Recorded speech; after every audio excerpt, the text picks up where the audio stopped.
This is the Misdirected Mark Podcast, a podcast about gaming, game mastering, and entertaining you, our listeners. We are explicit, and you have been warned, and I'd like to thank Mike Willard for letting us use his music on our show. Now let's pick up those mics and get on with this thing. And as I always do and forget to do, this episode of the Misdirected Mark Podcast is brought to you by Wayward Masquerade, the makers of Bag Thulu and Dragon Baggins, which are coming very soon. On this episode, we're going to be getting into the QCC hardcore because Sean Gilgore is with us, and we'll introduce him in a second. Also, we're going to talk about the con game. We haven't done it in a while, and it's time to pull that topic back out, dust it off, and give it a bit of a refurbish. With that, my name is Chris. I swear to God, I'm going to fix it so that you can't miss the part where it says front end stinger, start the music. Do you know why? Don't you worry, next week, buddy, you won't miss it. Do you know why I keep missing it? Because I have to flip over to start the stream and I not look at the show notes. Don't worry, I'm going to solve it next week. Okay. In a way that I guarantee you won't miss. Okay. And with that, my name is Phil. And I'm Old Man Logan. Hey, Bob's back. Bob is back. Who's excited? I'm excited. Bob is here. I'm excited. I feel like we should have gotten like palms and like put him down as Bob rode in on a donkey. I mean, we did that. You just missed that part? Yeah. Like, that was Rode in earlier. on my ass, what? Yeah. That's good. Ba-dum-bum. Chink. And hey. Hey, I'm Sean Gilgore. How you doing? Sean Gilgore is the marketing director for the literally. Queen City Conquest, and he's also a giant. Behind Phil. He's totally a giant, like Phil is, so it's really weird, because I'm like actually a midget amongst all the gianter. trees. Gianter than Phil. That's right. It's very I'm intimidating for me. actually shorter. Is that a class? I'm scared. Yeah. Is that a Least, at playable least. class, Gianter? Gianter? It should be. Gianter. If you're going to talk, you got to get really closer to the microphone to that. Sorry, man. I mean, because that joke was funny. Yeah, we didn't do you any favors. We took the tallest guy and gave him the Shortest mic. The Yeah, just shortest hold mic it. stand. Just put it on your chest. It's fine. We're That's terrible weird. to guess. Anyways. So, Phil, buddy, old pal, what is going on? It is QCC prep time, my man. Sure is, which means you're stressing out like a crazy person. Well, I mean, I got project shit at work that has to be on track and on time. Oh my God. Oh, no. Just bring the guy on the show and he just ruins everything. No. Podcast man. fail. You can't be listening to the show while we're doing the show. Okay. It's okay. I do it to my laptop like every other episode. Yeah, so I got project stuff at work that's got to be done. I got Hydra Hacker stuff that needs to get done, which the Hydra Hacker stuff is nearly done now, which is like almost in the nick of time. Although one of my 2 adventures didn't get play tested, so Don't worry about it. It'll be fine. and it's the one I'm not as worried about because it's the one that's like a regular adventure. Dude, you know, that's the thing about people think, like, we should play test the adventure and whatnot. Like, you just walk in there and run the game, man. Like, I mean, and just I like- adjust on the I fly. like play testing my con. When we talk about con games, I'll talk about Yeah. play testing. And we'll talk about why I don't bother, because playtesting is for things that you're going to publish, not things that you're going to run in front of other people. I'm not sure that I'm not going to publish That's these adventures true. as Now- part now of that. the game. That is a reason Yeah. to play test. Anyway, I worked on that stuff. I took a road trip for my dad's 60th birthday and went down to Connecticut for the weekend. 60. My mom just That's my turned 60. stepdad, so he's younger. And what else did Also I in do? amazingly good shape. Yeah, well, I mean, he's I'm a blacksmith. Yeah, he's a blacksmith and stuff like that. Anyway, I went down. I saw a couple friends while I was down there, and I made it back in time to run a very loose game of Blades in the Dark. But it was nice. It was good. Yeah, it was good. We got around the table and cleaned up some loose ends and kind of got it. If it was a cruise, it would be a repositioning cruise. Like, got ourselves ready for the next adventure, but did a bunch of cleanup and got stuff together, so that was good. And started watching Narcos season 3. Oh, nice little self-care action. A little self-care, not too much. Watching people murder each other. Yeah, well, the opening episode, woof, just say no more than drawn and quartered with 4 motorcycles. Nice. That's awesome. That's how you know you're watching Narcos. There's no messing around. And because I'm dumb and have no impulse control, I decided, I was like, a couple weeks ago, I was like, I'm going to run a DCC funnel at QCC. So I'll pick up an adventure and I'll read through it or whatever. And I've run one funnel before, so I could have used that adventure, but no. No, I'm rewriting Dangerous Space Jail as we speak. Dangerous Space Funnel. Yeah, Dangerous Space Funnel is actually coming along quite nicely, and I shouldn't be doing it. I have one more day to finish it because my deadline is to get that shit done before the con starts. It's not like you don't have other things to do. Well, oh, and then on top of all that, See, if that wasn't exciting enough, on the trip down on Friday, while I'm trying to keep all my work shit together, we're also on a deadline for a major client. Yeah, but we actually can say that. No, we can talk quiet about now. it. We made. Well, we'll do it in a second. We're gonna do it. You can talk about that. But anyway, that was a thing like I was watching all day and evening on my trip. So needless to say, like I kind of need QCC to come up. Like I need to run some games, play some games, and unplug. So anyway, that's me, man. Bob. Yeah. Bob. The return of the Bob, man. So to paraphrase Ace Frehley as written by Russ Ballard, I'm back in the podcast groove. Could you have also been back in the podcast saddle? Dude, on dude, Aerosmith? Back in the podcast You saddle. can't say back in the podcast groove unless you sing. No, that's not happening. Well, then it's not a groove. Yeah, well, I groove the way I groove. You groove the way you groove. No, you don't. Could you just say it like the Terminator? Like, I'm back. I'm back. Okay, that's fair. Close enough. I mean, you can say you can groove. I if you feel like actually groove. Yeah, man. Thank you. At least you danced. He's dancing on camera. that wasn't Check a it out. dance. I would have been more impressed with Ace Frehley makeup. That definitely wasn't going to happen. Oh man. Yeah, I feel like I've been away for like 2 years, and it's only been 4 weeks, 5 weeks. Feels like Because, 2 yeah. years. Oh man, it was. We had some really good fill-ins in the in between. Yes, you did. We had We had some good shows. we had Nikki, we had Glenn, and we had Ghost Bob. Ghost Bob. Yep, good stuff. But yeah, I did my 4 weeks on nights and then 4 weeks on the 6 to 12 shift. Now I'm back on days doing the mornings 8 to 12 or 8 to 4. I get 2 weeks of that, and then guess what I get to do? I get to go back on nights again. Oh, boy. Son of a For bitch. 2 weeks. Because we're doing a cross-training thing. We merged 2 support departments, and part of the cross-training means that we have people that are not available to do the night shift. Okay. So I have to go back on it for 2 weeks. When is that happening? How many weeks from now? This week I'm on days. Next week I'm on days. And then the last 2 weeks of September I'm on nights. You have 2 weeks to get Hydra Hackers done so that Bob can prove it.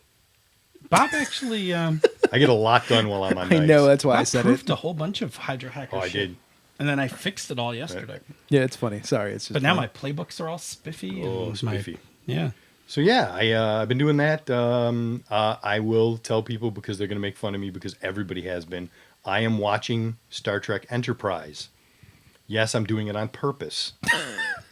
Yeah, it's the question I asked you when you said it. I was like, really? I never watched the whole show. I watched like maybe the first 5 episodes and then 1 or 2 in season 2, and then I kind of fell off it and never watched it again. And I told myself I'm going to watch it just to watch it. And there's some good stories in there. It's just like, why did you make it a prequel? You could have done so much better if you had just, Well, if they could have actually made it in canon. yeah. And That now would be the other Discovery's piece. going to make all the same mistakes again. Yeah, Discovery's going to be, yeah. Train wreck. Not as big a train wreck as in Humans, from what I hear. But But that's a whole nother story. We save that for the after show. Yeah, exactly. That steaming pilot crap makes Iron Fist look like fucking Daredevil. Yeah. Scott Buck, Wow. you're not allowed to do anything for Marvel ever again. Man, that's brutal. That's harsh. Yeah.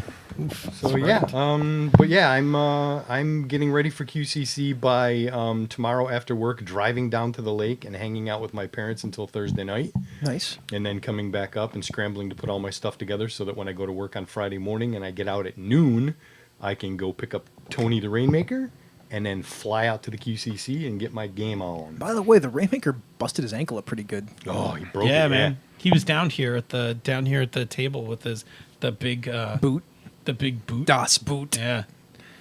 He wants to. He's gonna trick it out. That's what he's working on. He wants to trick it out with some color and some flash. Hold on, somebody needs to put this in the notes for the laughter show. Doc Palindrome just said he loved Iron Fist, because then we have to ridicule and mock him later. And we don't ridicule our listeners. No. We'll critique them heavily later. In the after show, we will. Sure, the maybe in after the show. But hey, enough about me. Never could talk enough about you, me man. for, like, Man, ever. we missed you, man. I mean, we need to crank this up to maximum bobbage. I mean, that's what the chat room expects. Maximum bobbage. Maximum bobbage. So we need to get you stopping talking so you can go typey. No, what I need to do is say, Chris, what's up with you, man? Oh, so I'm building a page, a splash page for Bridget Hughes from Wayward Masquerade for Dragon Baggins. I'm doing that. I worked on this product that we're going to talk about in the announcements called Return of the Lizard King. Strangely enough, I don't think there's a single Jim Morrison reference in that adventure, which makes me a little sad. I mean, I'd have to ask Merwin, but I don't think there's one in there, which makes me a little. I'm kind of broken up about it. What else am I doing? You laid out a book for 2 days straight.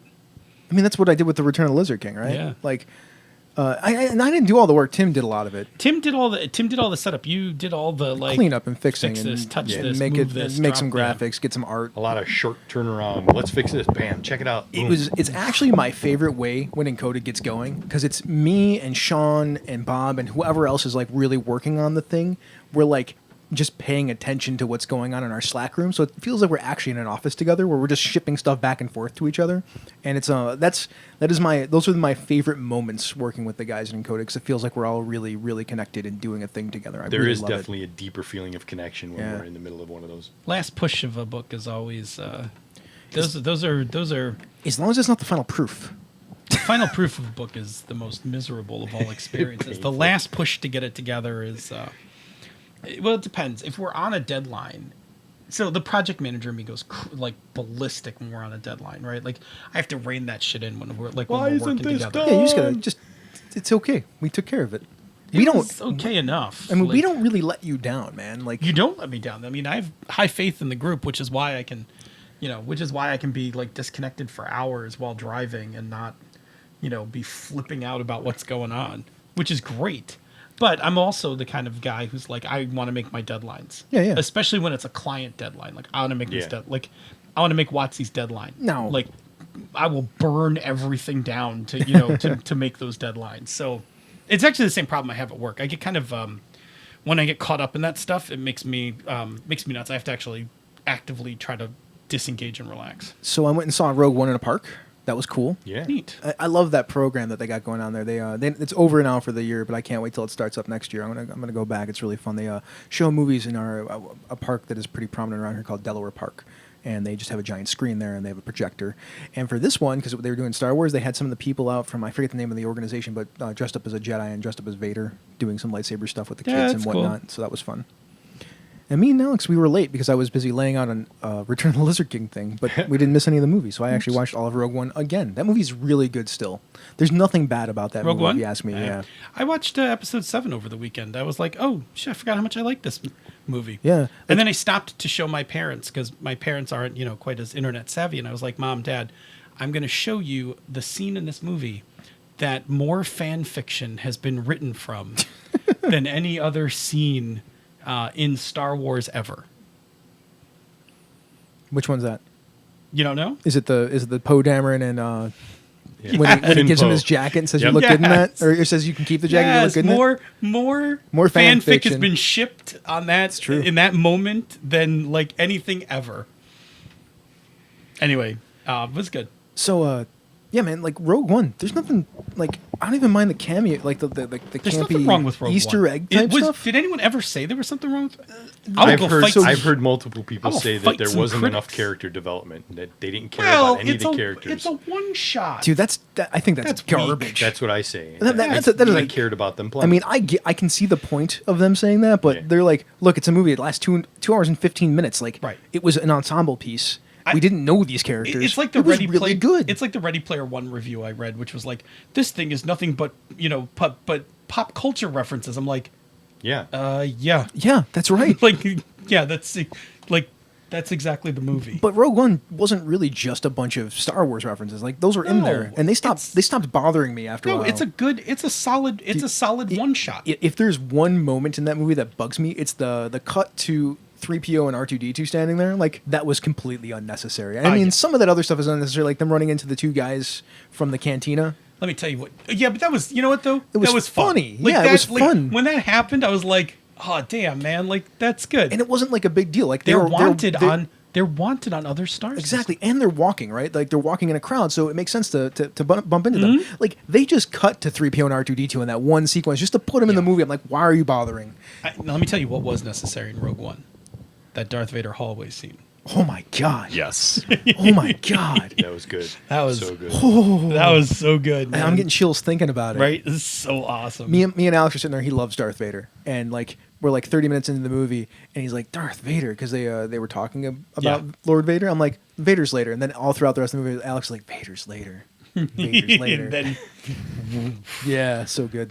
What I would like to have seen is more Forrest Whitaker's character developed. That's probably the only thing about that movie. I would like to know more about him. Well, you can actually watch Star Wars Rebels because that character appears in Star Wars Rebels. oh, see, I didn't actually know that. Yeah, he pops up in an episode or two. That's cool. I think Yeah. that's going to be the next thing that I binge is Rebels and or Clone Wars. Man, Star Wars Rebels is the bomb. Like that show is so good. PK Sullivan will back me up on that in a heartbeat. Man, there's the final confrontation between Obi-Wan Kenobi and Darth Maul. It's so good. It's so samurai. Oh man, you would love it, Phil. It's so amazingly I think I good. would. Yeah, he is in Clone Wars too. Somebody in the chat room just mentioned GM Gerrymander. He said that he was in Clone Wars, and he was. That's where you first meet him. So, okay. Where are we going? Oh, Sean Gilgore, what is going on with you? Well, it's been a year since I've been here, so a lot. So, in a nutshell, my D&D is more dads and daughters than Dungeons and Dragons, which sometimes is good, sometimes not so good. I am working on a game room. It's in my basement, and it's going to be a surfer beach theme, which is a little different from a game room, but it'll be a little brighter and a little more sunnier, even though it's in the basement. That's good. The last 3 months has been QCC once a pretty much night. We've been doing a lot of work, late hours, making sure things like con books, promotional ads for vendors, posters are being made. Is this the right layout? Is this the right thing for this person? Are we getting all our contacts information correct? Yeah, you've been banging Facebook like no one's business. Well, I try. We're going to get into it in a little bit, but QCC has been where I've been focused on for the last 2 weeks, if not longer. So that all? Well, let's see. Don't you have like a weekly game night these days? Yeah, no, Tuesday. That's why I'm usually not in the chat room or here live. My Tuesday night game night is happening at my friend Mike's house, who will be running Cthulhu Wars at QCC. We do a lot more of the board game stuff than the role-playing game stuff. I've been fortunate enough to join you guys in Masks, and also he's running a 3.5 superhero game, so getting in two different fields of superhero games, one in man-made mythology and the other in Masks. So I'm enjoying both. They both have a different feel. One is a lot more four-color. The other one's a lot more kick-ass. So that, and right now I'm playing a lot of social deduction games. My new favorite, Salem. I guess it was a game of the year in 2015 or 2016. Tell us about it. Salem is a witch trial game. Each of you play someone in Salem being accused of being a witch. And the game starts off with one player being the witch, one player being the constable, and the other players being just people in the town. You have 5 cards in front of you that either say witch, constable, or not a witch. You draw cards into your hand, and once you have a group of 7 accusation cards, you can force someone to flip one of the cards that is face down in front of you. During the drawing phase, there's a card called Conspiracy. When the Conspiracy card happens, everybody passes a card to their right. Now, if the person who was the witch passes the witch card to the person on the right, they're both on Team Witch. Therefore, they're now trying to make sure both of the other people or settlers are being killed by the end of the game. If all 4 players become witches, everybody wins. At the end of the deck, you have a night phase. Everybody closes their eyes. The player that currently has the witch card chooses a player to kill. A player that is the constable chooses a player to save. As everybody opens their eyes, you flip that person's card, one of their 5 cards that are in front of their hand, and they can either choose to flip the card and confess that they're not a witch, or have the card be flipped and them automatically die. Play continues until either the witch is found or the witch kills all the other players. Okay. That sounds fascinating. I have to play that sometime. That sounds really cool. Anything else? Are we good? I can tell my wrench story. Oh, yes. Please tell the wrench story. That's a good story. If you don't follow me on Facebook, here's what's happened. Over the weekend, I threw my back out. I've had some back problems over the years. And what happened was I came home from work, and my daughter, my lovely 7-year-old, wanted to play nurse. So she started rubbing my back with a massage device that I have to help with cramps and back pain and stuff like that. And then she's like, I got an idea, Dad. I'll go get you some ice. So I say, okay. So I'm laying face down on my bed, and she puts an ice pack on my back where I'm feeling pain. And I'm like, okay, this is nice. Now, the week prior, I decided to install a new ceiling fan in my room, and I left a socket wrench, a good 6-inch socket wrench, in my room from installing the ceiling fan. Unbeknownst to me, my daughter decides to pick up this socket wrench and slam the ice pack, which was a big 4-inch by 6-inch bag of ice, straight. Just start smashing it, like bam, bam, bam, trying to break the ice so it would spread out farther across my back. Needless to say, when you have back problems and someone is smashing ice on your back, it's a fearful feeling that, oh God, I'm going to be paralyzed for the rest of my life. But thank goodness nothing else happened. I didn't really experience any pain. I just experienced fear. And did your back stop hurting in that moment of fear? No, Oh, that's too bad. my back's still been a little tricky even today, but it progressively gets better. As we've all been through it sometime at some con, you either get sick or you either get hurt or you even like experience like you tweak your back or something. I think this is just QCC catching up to me. And once we get to the con, I'll feel fine. All right. Let's move on to the next thing, which is announcements. We have a few announcements real quick.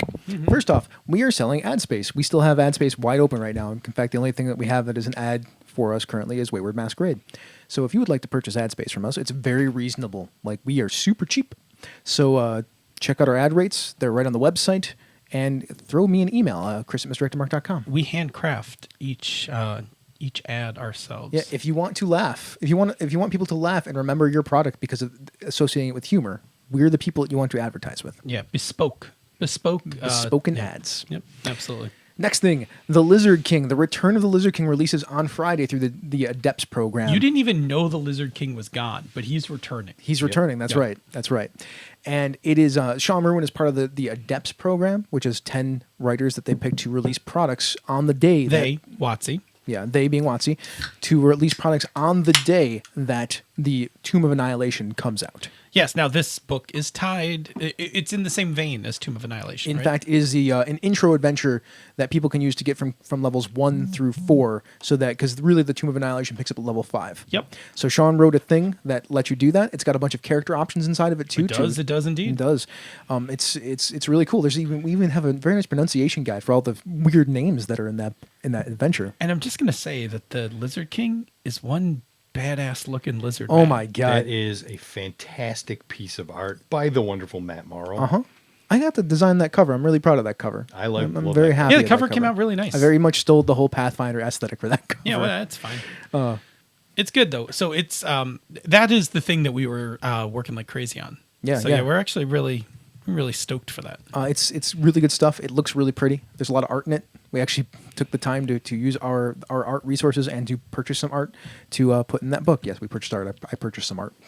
Did you? Yeah, we'll talk about that. It wasn't that expensive. Okay. Anyways, Phil didn't know that. Phil didn't know that.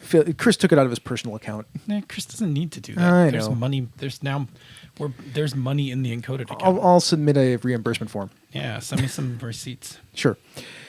So that is coming out. I can't wait for people to get their hands on it. If people really want like a little player's guide, we will lay out the player parts and put them in a player's guide for people too. But we need to hear about that. We need to hear about that. If people want that, we'll do it.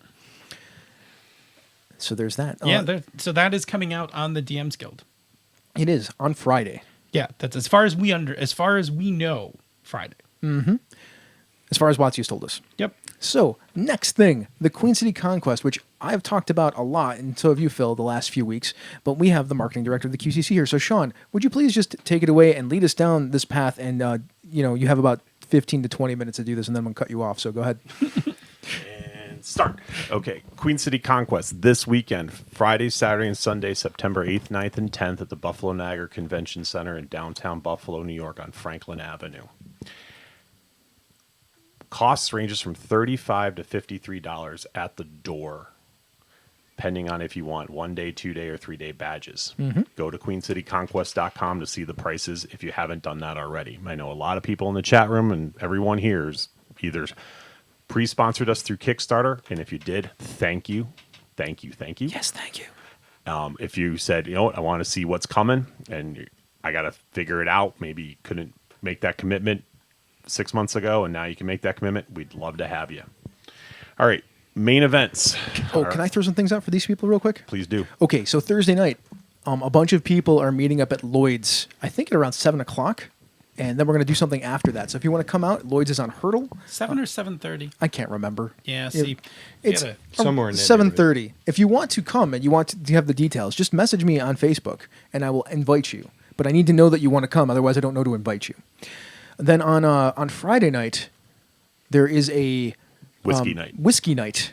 So we're going to this whiskey bar, but I don't know exactly the address. If you want to be invited to it, you need to message me on Facebook. My name is Chris Nizak. On Facebook, you just message me there. I will invite you to it. But that is, I'll be at both of those things if you want to hang out with me and, talk shop, talk games, do all that cool stuff. Eric Simon will probably be with me from Four in Hand Games because he's staying with me. I'm sure Wayne Chang will be around because he's going to be in town. JJ Lanza will be there. Victor Wyan is going to be around. There's going to be so many of us here. I can't wait to see you all. Did you I'm so mention Rob excited. Abrasato? Rob Abrasato is going to be here. Rob is the man.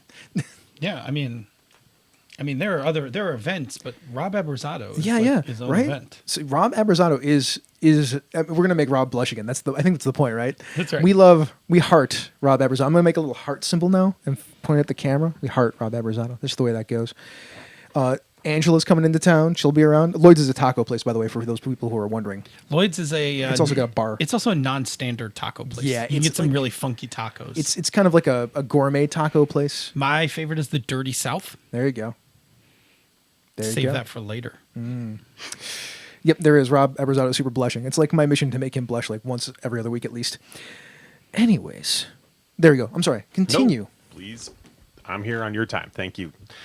All right. Main events. First thing and foremost is our special guest, Stacy Della Forno, head of Contessa. She'll be running Swords and Wizardry at least twice, I believe, Friday and Saturday, and I believe Sunday as well she has an event. I'm not sure which one of the three, but we can find that out. And then our other special guest, who I think we got to give a little time to, is Robert Aducci, coming in from the community manager from D&D Adventures Guild. He'll be doing a authors-only game at QCC. Because he wrote it, because he's the Right. only one that can run that. So Right. He is the community manager, and I do believe he'll be part of the Epic as one of the Sweet. DMs. He's doing a panel too on writing for the Adventures League on Saturday at noon, I think. Right.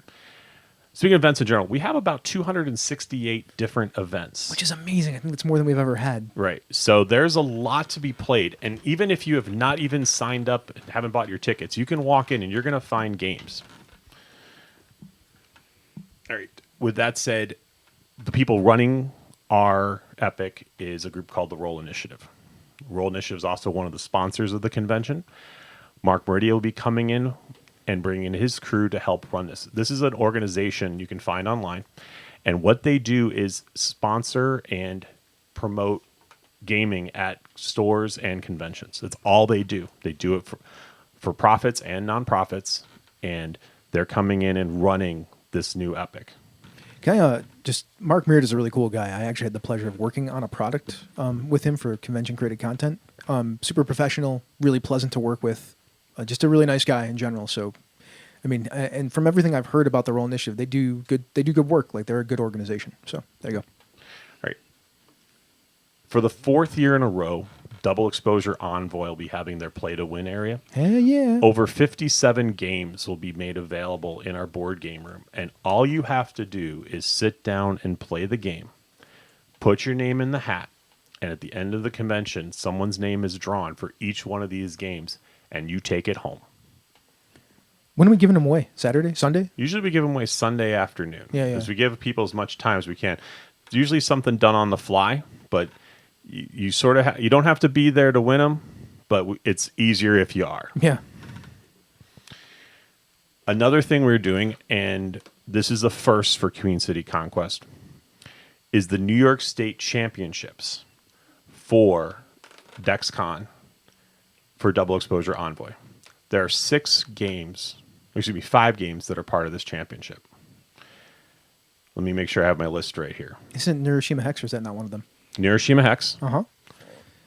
Nevermore, which I'll be actually running that tournament Saturday at 8. 49, City of 49. Yeah, that's the name of the game. Diamonds. Is it Diamonds or Dimensions? No, it's Diamond. No, there's both. Diamonds. There's both. Okay. Diamonds and Dimensions. Oh, there you go. Those are the games we're running tournaments. All right. Each tournament, you win a trophy, you win a copy of the game, and you win a free pass to DexCon to play for the national I championship. believe it's if there's enough people in the tournament. That's the caveat.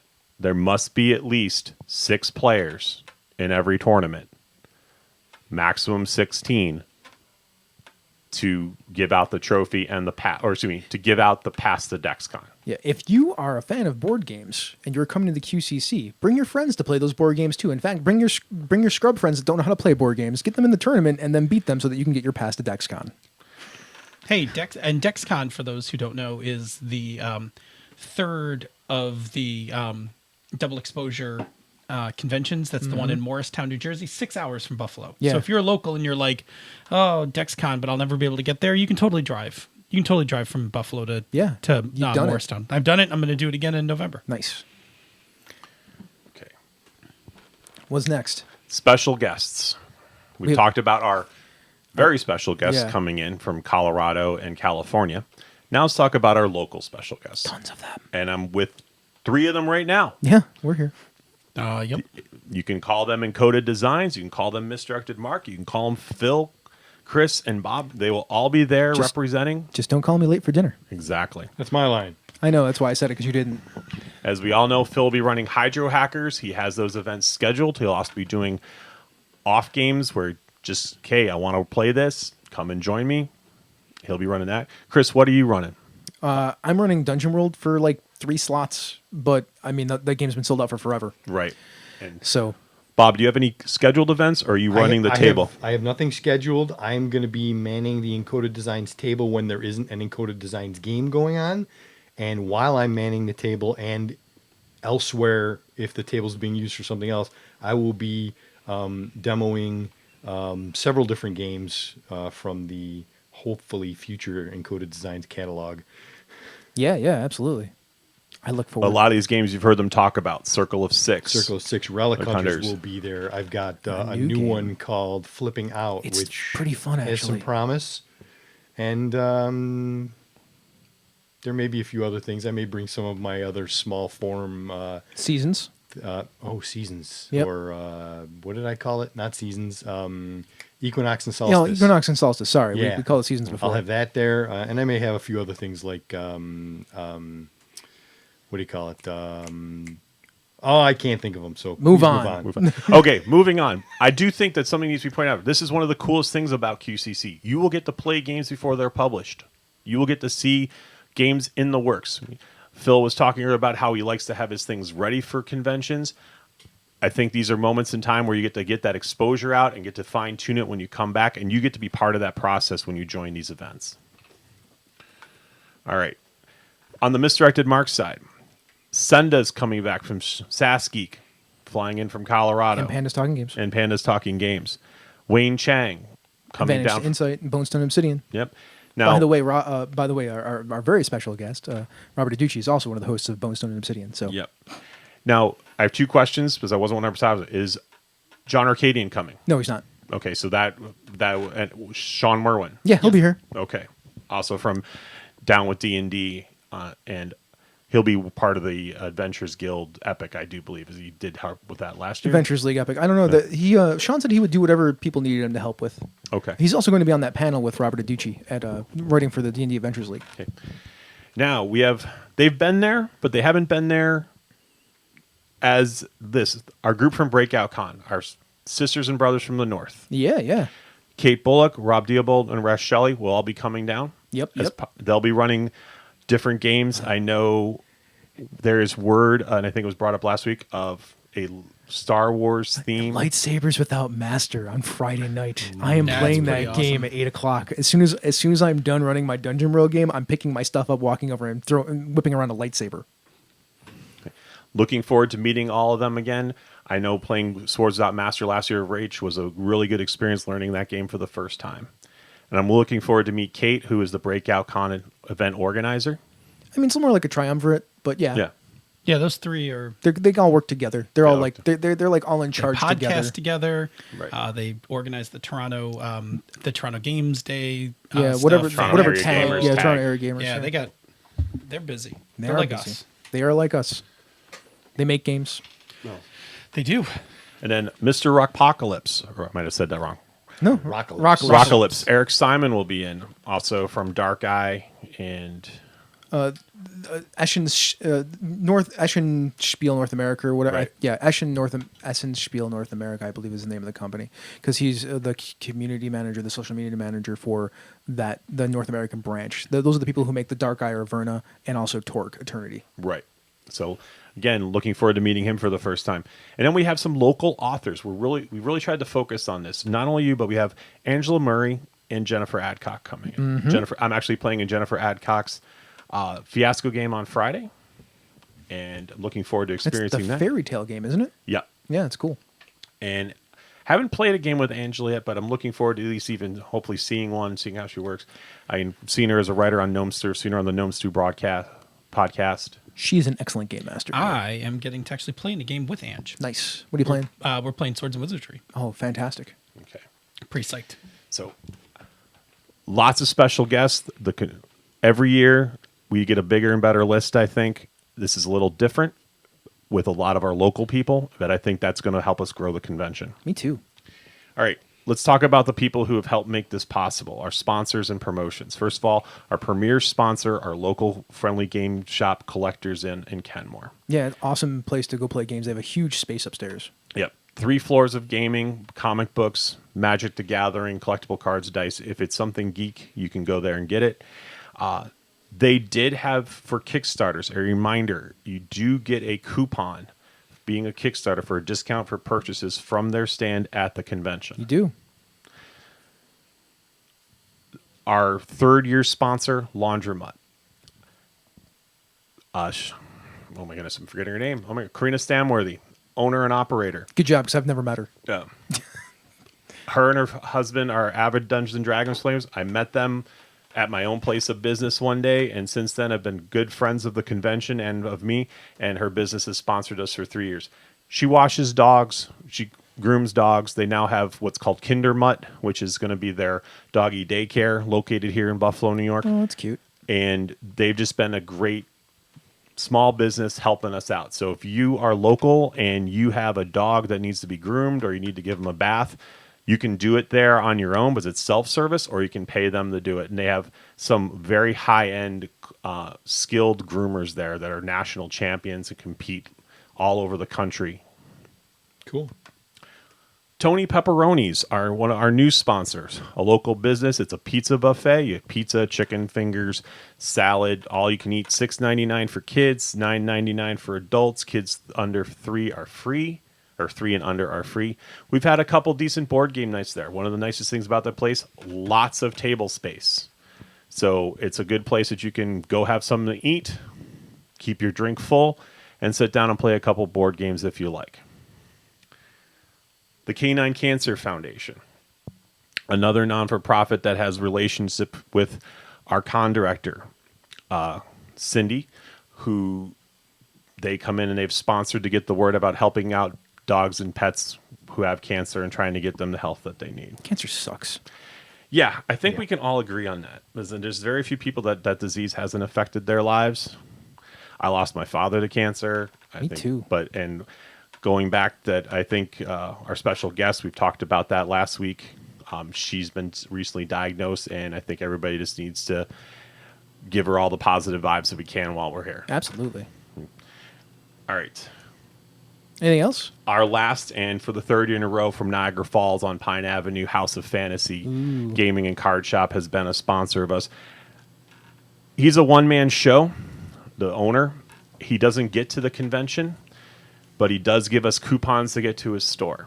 So I highly, if you want to take the 20-minute drive or you're in the North Towns in the area of Buffalo on Niagara Falls, go see House of Fantasy. There will be coupons in the game room that he's providing as a bounce back, so you can go visit him and say, hey, I got this at Queen City Conquest. Thanks for taking care of us at the convention and being a sponsor. All right, now into some more fun things. For the first time ever, late night gaming. Yeah. Something's everybody's asked, we want to play more, we want to play more. The convention center makes us shut down at 11 o'clock. The hotel that we tied with, the Hyatt, has agreed on Saturday night to let us play games in their bar restaurant area till 2 a.m. Mike Biter, who is running Cthulhu Wars, will be also running social deduction games such as One Night Ultimate Werewolf, Secret Hitler, Two Booms in a Room, Salem there as well. There is a Cards Against Humanity game being run there as well.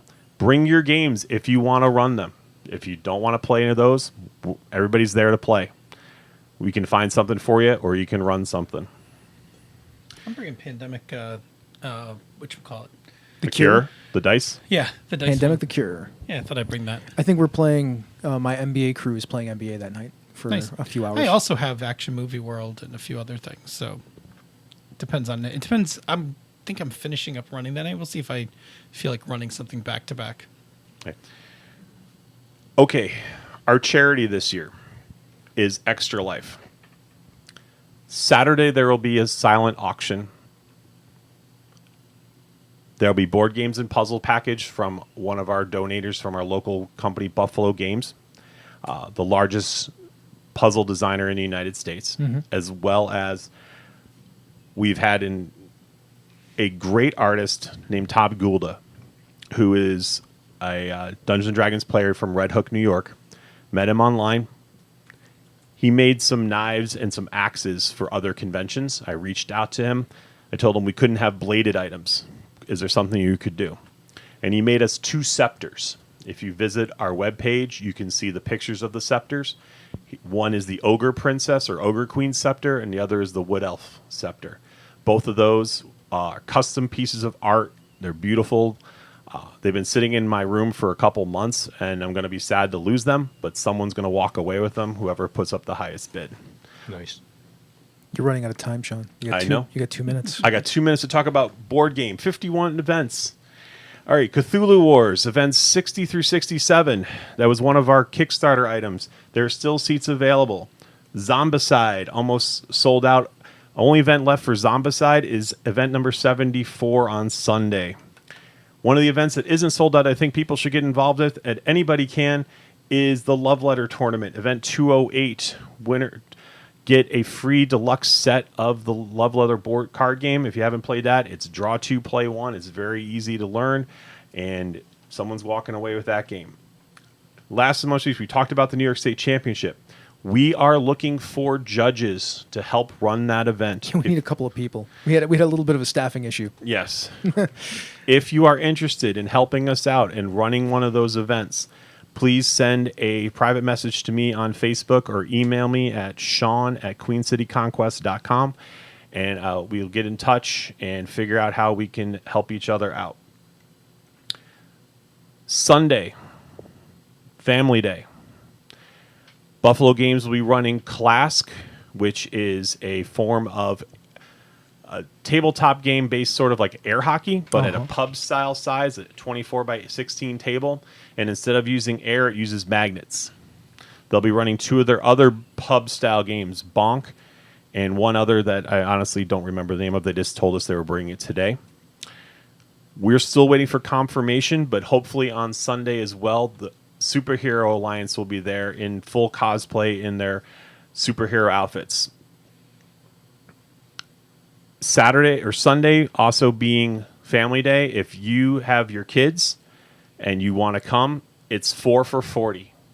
Sunday only, $40, 4 passes, gets you in for the day. You can use the board game room, which includes Santa, who I forgot to mention. Santa is coming with his board games. Yeah, he is. It's going to be cool. And hopefully the Superhero Society and Buffalo Games, as well as you can jump into our board game room, play some things, and see if there's other events that are available. If you got any questions about the convention, feel free to email me, Sean@QueenCityConquest.com, or if you're already friends with me on Facebook, just hit me up on Facebook Messenger. Chris, Bob, Phil, thank you for your time. If you got any questions, I'll answer them. Otherwise, I'll hand it back to you. I feel like you were pretty thorough. And anything else like I've talked about in the last 3 weeks? I have one question from the chat room. Sure, hit. The coupons for the Kickstarter backers, will that be something that they give to you when you get your badge? Yes, you will get that when you get your badge. That will be provided to you. Excellent. Okay. All right. I'm going to pimp out my event. Do it. Okay. Saturday. Do it because you got 1 15 o'clock. seconds. Worldwide Wrestling. Started with a typo. Originally Worldwide Wrestling. I'll be running that powered by the Apocalypse game, and I'm looking for players. If you want to come cut a promo and lay the smackdown on somebody's ass, come and play. All right. Let us do this thing because it's time to go to the next. Wayward Masquerade, how I love thee. So our Bag Thulu contest is over, and next week we will announce a winner. But in the meantime, here are some of our final entries of haikus. Although Chris Shore pointed out that we are not using weather in our haikus, so these aren't actually traditional haikus because haikus had weather-related things in them. Again, people getting pretty fancy on us. Yeah, I know, right? Yeah. But some people started putting weather stuff in there after that, so I just wanted to let people know that's why some of this stuff has weather in it or seasons in it. So it's pretty interesting. All right. Oh, summer of woe. Madness exceeds the spring. Bag Thulu has come. That's pretty good. It is pretty good. It's good. Winter frickin' sucks. But you know what sucks much worse? Bags of Eldritch Death. Yeah, I could get Yeah, behind that's that. pretty good. Capture a deep one. Stalking Narlathotep. Can you bag Thulu? Oh, that's pretty good, actually. That's pretty That's good. super clever. All right. The Creeping Chaos. Elder Signs and Old Ones held. Bag Thulu consumes. Mm-hmm. I like that. I really like the captures a deep one. Can you bag Thulu? It's Yeah. a clever play on words. Yep. By the way, I'm going to be sporting Mini Thulu on Yes, my you con are. bag.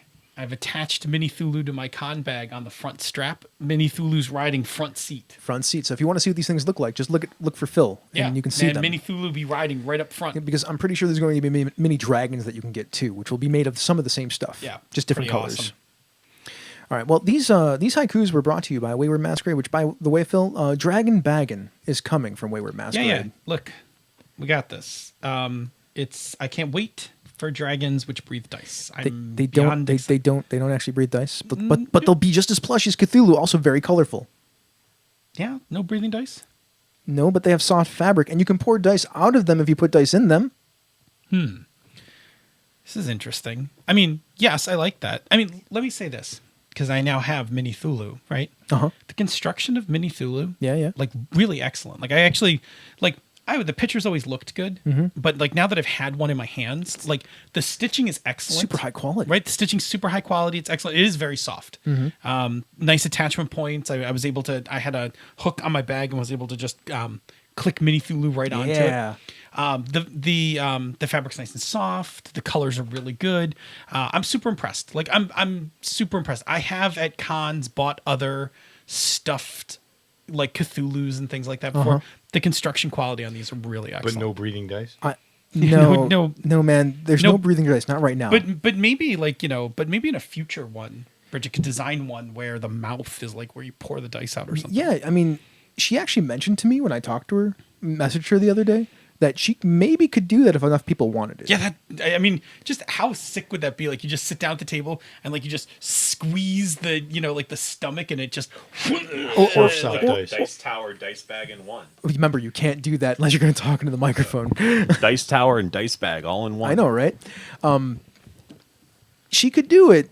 It would probably be a lot of work, and there probably wouldn't be a ton of them. But No, if that's something that people want, they just have to let her know. Yeah, I mean, I think there's some engineering and stuff that has to go into that. So you need to go to her Facebook page. You need to let her know, and we're talking like more than like 20 people need to say this. Like, No, that's like fair. 100 or so people need to say this because that's an undertaking. yeah, no, I mean, we've been joking about it, but And she said she might be able to do it. I mean, How cool would that be? that would be pretty cool. So I'll have a link on in the show notes for Wayward Masquerade, like the beta test space for her dragon baggins, and you should go there and let her know if you want dragons that can spew dice. Cool. We're not actually going to play the workshop bumper because I don't have my iPad, and I have enough bumper music that I could do stuff like that at this point. But we're going to do the workshop now, and in this workshop... Workshop! Play better games! Play games that don't suck! Workshop! You didn't have to hurt your throat that time. It's actually Just a little bit. You just made a lot of people very happy, Phil. That's all I got to say. Oh, man. That's amazing. Okay. We're talking about con games because it's about to be con game time for us. And So we're talking about like the shell game, the card game. Yeah, absolutely. What other con games are there? Come on, you know a billion of them. I don't. Yeah. Well, Bob. 3-card Monty. Well, there's 3-card. Yeah, Monty. What else is there? Come on. There's the Sting. Yeah, we're not talking about those con games. No. Not the long Oh, no, con. no, not those con games. We're talking about like convention games. In which case, what we're really talking about is convention one-shot games. Which I really feel like Senda should be here to talk about this, Right? but I am also competent when it comes to the convention one-shot game, and I think I can just take the role of Senda in a much minor way today. With 72 episodes of Pandas under my belt, I also feel qualified to speak about convention one-shots. So I agree. I'm also going to put my cred on the table. I mean, and this is not me replacing or trying to take the place of, because that is impossible. I am just going to do my pale imitation. No one can replace the queen. That's true. That is true. And especially with the hand of the queen or the sword of the queen or whatever the heck you're called. sitting How's your to my- giggle? My left. I don't have one. Then you can't replace her. I sent him a pale imitation. What do you want? Giggles. I don't know. That is not how she laughs. Anyways. Sorry, I looked in the chat room. You said I should be there. Okay, so let's talk. I think we should start with prep work. Like, Phil, how do you go about prepping your con games? Which is very different from how I prep mine. I don't know. I don't actually prep my con game. I mean, like, are you talking about like my actual notes?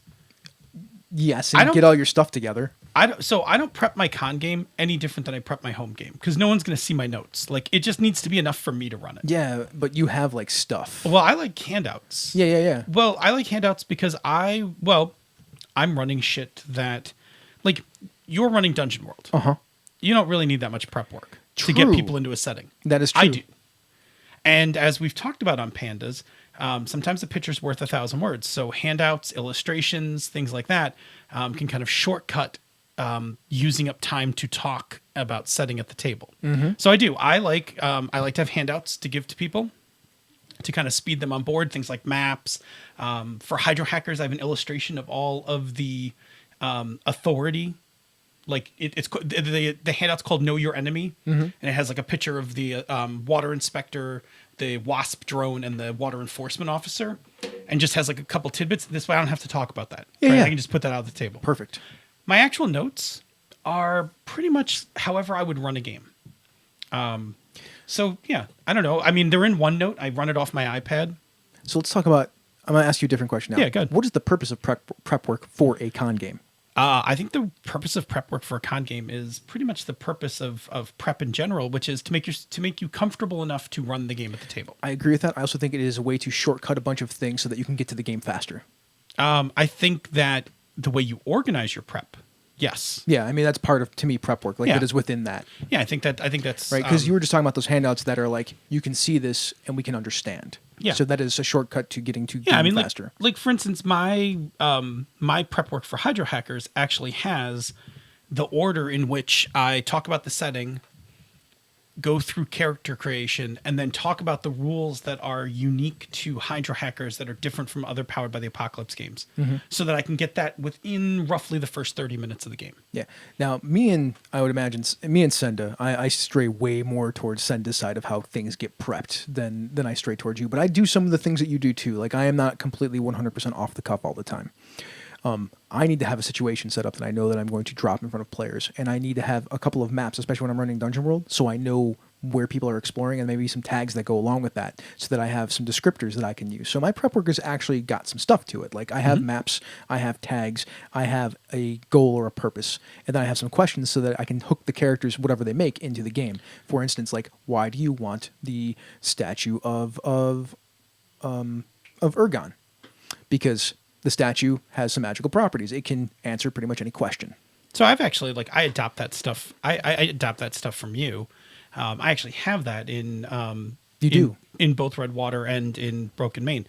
Now I will say this: what I'm running, when I run Hydro Hackers, it's different than when I would run just like if I run, well, for instance, at Origins, I ran Action Movie World. I don't bring any prep for Action Movie World. Yeah, I bring the components of the game and then I you make don't it need up. it, right? Yeah, I Like- make it up as I go along. But when I'm running Hydro Hackers, even when I'm running for friends, and I run a lot for friends because people actually come to try out the game, it is very much a marketing moment. Yeah, totally. So the extra effort that I put into it is really to see, like, to make the experience as smooth as possible. And because at some point I won't have a table full of friends, and I need to be able to sit down with any group of people and just be like, "Hey, this is a game you've heard nothing about, and in 30 minutes I need you up and running." Yeah, I mean, and your game has a lot more, and that's the thing about setting, right? Like, if your setting is more complicated or farther away from things that you can reference, Yes. you need more information for people. Yep. So it's a thing you should think about. Like, if you're going to play in a post-apocalyptic setting, you can say that, but if your post-apocalyptic setting is weird in some way, You gotta- yeah, that has to be defined in some way. And the more weird things you have, the more kind of handouts and shortcuts you need to have so that you can get people on board as fast as possible. Yeah, you really have to consider how you are onboarding your setting. Because it's easy. Like, for instance, if I'm running a detective mystery in Ebron, I mean, if I'm like, hey, you ever play Ebron before? Sure. Okay, we're gonna be playing in Sharn. Like 90% of my prep is, like, 90% of my setting is conveyed. Yeah. But yeah, like when I have to do Hydra Hackers, like that is actually it's a real challenge. Is like, look, I have to in a very short amount of time, I need to give you enough information to be able to make a character without me starting to, like, in the beginning, and then put everyone to sleep. Now, we've talked about sort of PBTA styled games. Yep. And we've talked a little bit about, because you mentioned that Action Movie World, I feel like Rocker Boys and Vending Machines falls in that same category. No prep, right? You just sit down and you play that game. Little to no prep, and Yeah. characters made a table. Correct.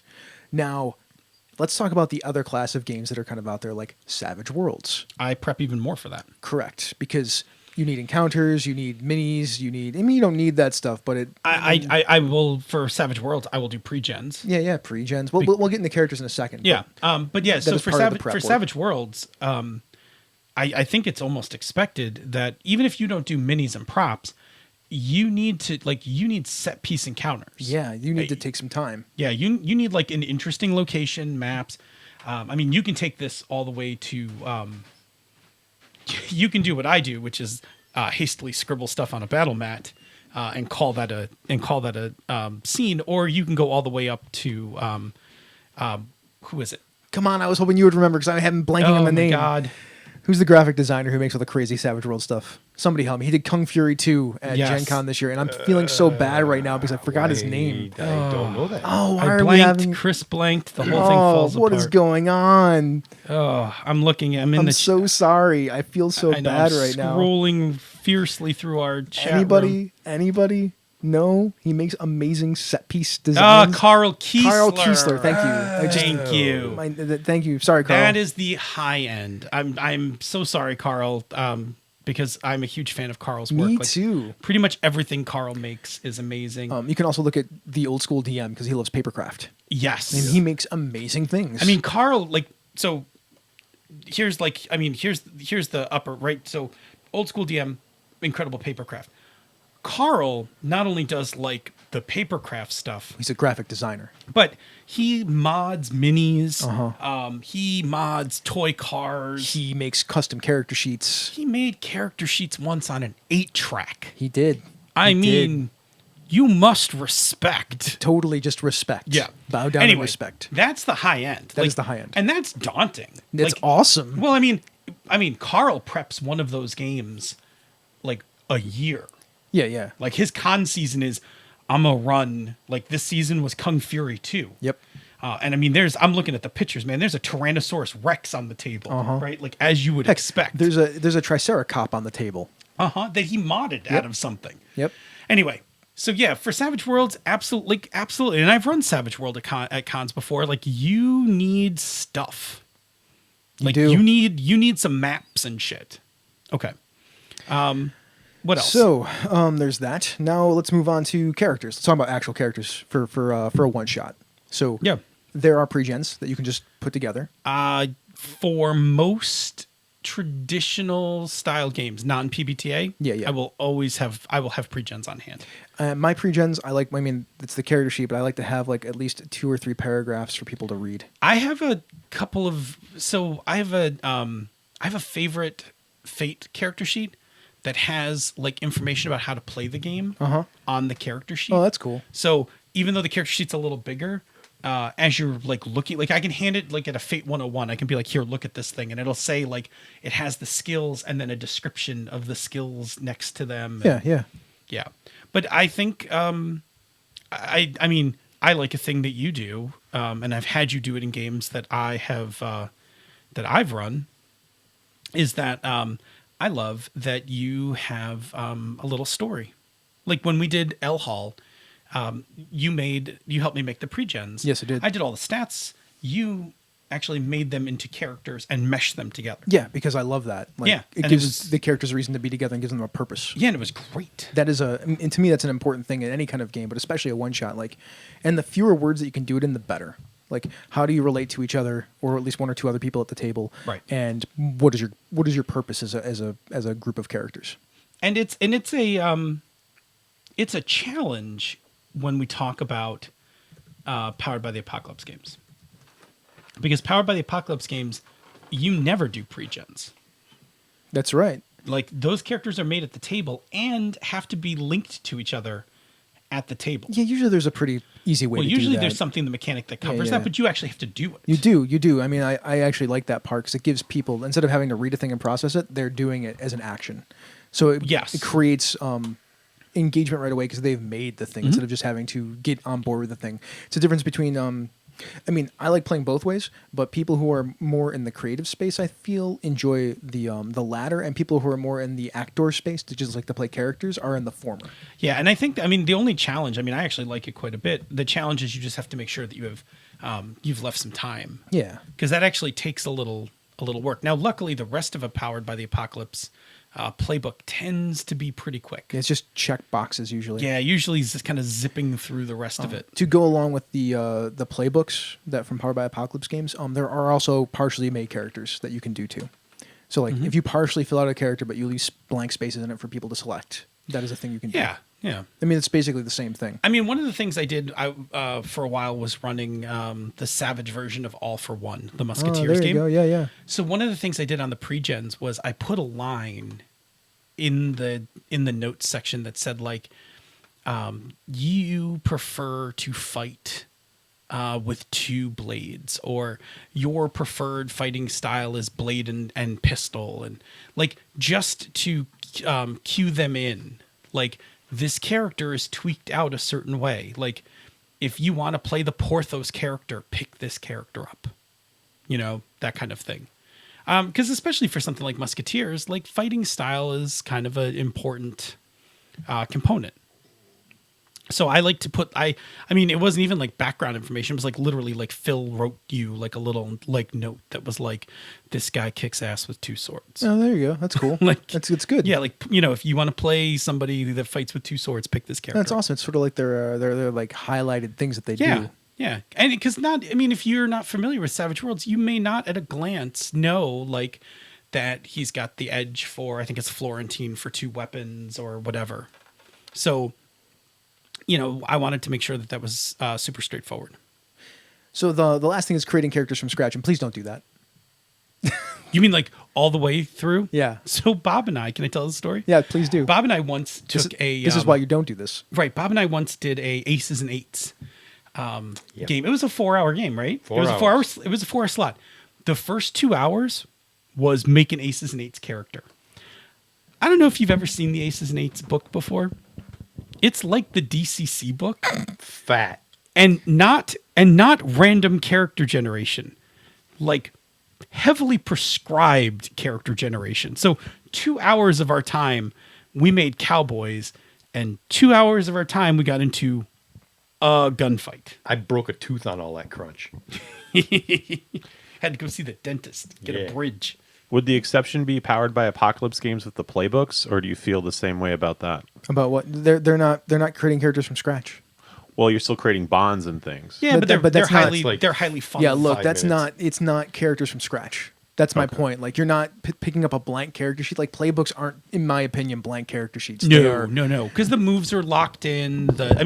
Your attribute line is right there. Like, Yeah. spread these numbers over these 5 things. I mean, that is that whole, like, here's my partially created character, fill it in. right. I mean, the make from scratch is like, here's your champions book and your blank character sheet. We'll be playing in 2 hours. That being said, technically, Lasers and Feelings, Rocker Boys and Vending Machines, you're making a character from scratch. That is true. Technically, but That's it's true. like But there's like 3 6 things. things. Yeah, Yeah, you're- things. So- And it takes 5 minutes. So I guess my creating, Yeah. you can create Yeah. characters from scratch in games. Just understand what your game is doing. And Yeah. if it's a gigantic game, And understand don't how do that. fast it's. I mean, Yeah. even things like DCC, like it doesn't take much to create a DCC character, but if you're running a one-shot funnel, like you can just go to Purple Sorcerer website and download the 4-pack random characters. I'm going to say a thing that's going to make somebody very happy that's not listening. I was wrong. I was totally wrong. Wow. So there Can you that go. person get that as a ringtone? She already has like a few of those of yeah. me saying I'm wrong. So, whatever. Can we put it to music? Auto tune it? Auto-tune it. I was wrong. wrong. Totally wrong. Okay. No, you know what I saw that I really liked, and it happened at QCC, and I think it happens at some of the other bigger cons. I like that there's an event, a Wizards event that is not the actual game. There's a D&D event for make your character. Like I've seen this, and I don't know if it's played at like other bigger cons. Chris, you can tell me. But at QCC one year, there was an event that was like just walk in and make a D&D character. There were people there to help you out. Yeah, it took about an hour. And then You went and played. you could take your character and go play It's a game. cool. It was super cool. That is a good way to do characters from scratch. But I mean, I would also avoid games like, for instance, I wouldn't make Pathfinder characters from scratch. Like when you need a computer to actually crunch your character, no, maybe you just do pre-gens. So creating characters from scratch is all about how complicated the character creation is. So just think about your character creation, how it works. If you think it can take a person who's never played your game before less than 10 minutes, then you're good to go. Yeah, and I mean, if you have to keep going in and out of the book, like that's the part that's like real. Like when we did the Ace and Eights thing, the really rough part was there was only like 2 or 3 books, and like passing them around was like was brutal. But that's what I like about Powered by the Apocalypse. You don't actually need to see the book. It's true. Just follow the playbook. Yeah. Chris, going back to your experience as a DM in Iron GM tournaments, the first hour is character creation. How did you feel about that? Well, hopefully everybody there knew how to play the game because that's how that worked because you know kind of what you're getting into in an Iron GM competition. It also makes it more difficult because all I'm allowed to do for the first hour is say 3 words to these people. I can write whatever I want to them. That's the trick. Like you have to figure that part out. Like you can write whatever you want and then you can tell them. You can give them information in different ways, but you can't talk to them. You can only say 3 words to them.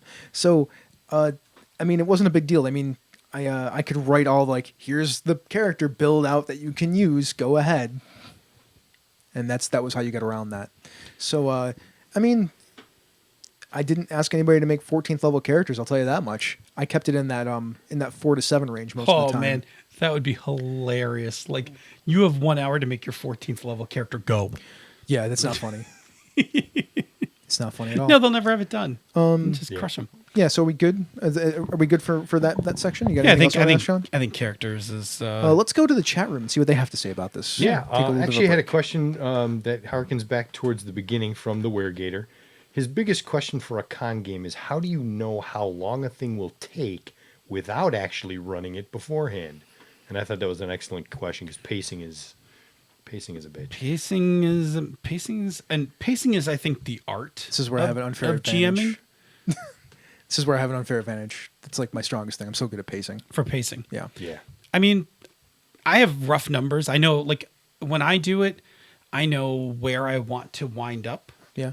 and I will. So I have a couple tricks because pacing isn't always my best thing. So there are a couple things. I'm never worried about finishing early. If my game finishes 20 minutes to a half hour early, go to the bathroom, have a drink, that kind of thing.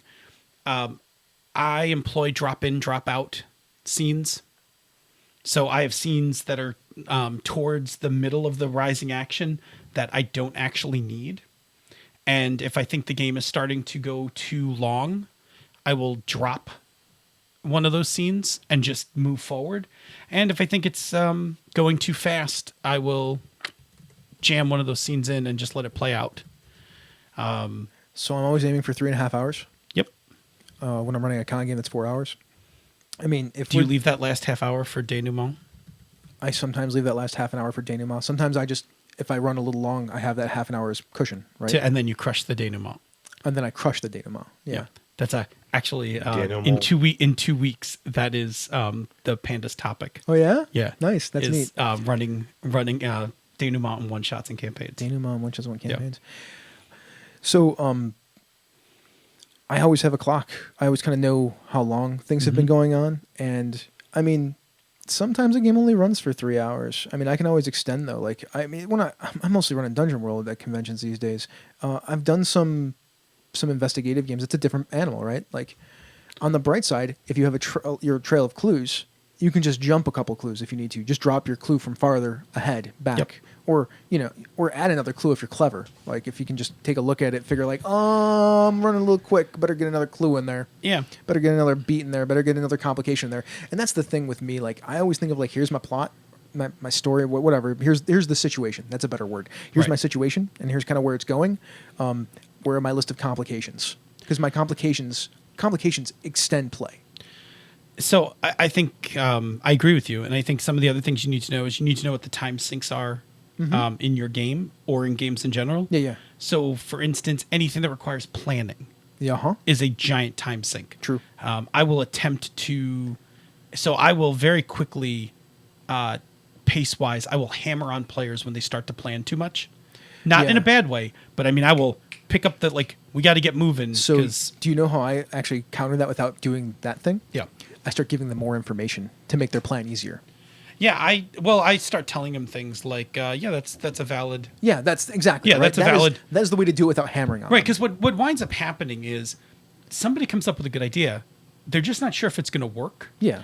So now this happens a lot in Hydra hackers because people don't really know the world, so they don't really know if the thing will work. So I'll just be like, oh yeah, you can totally spoof that system.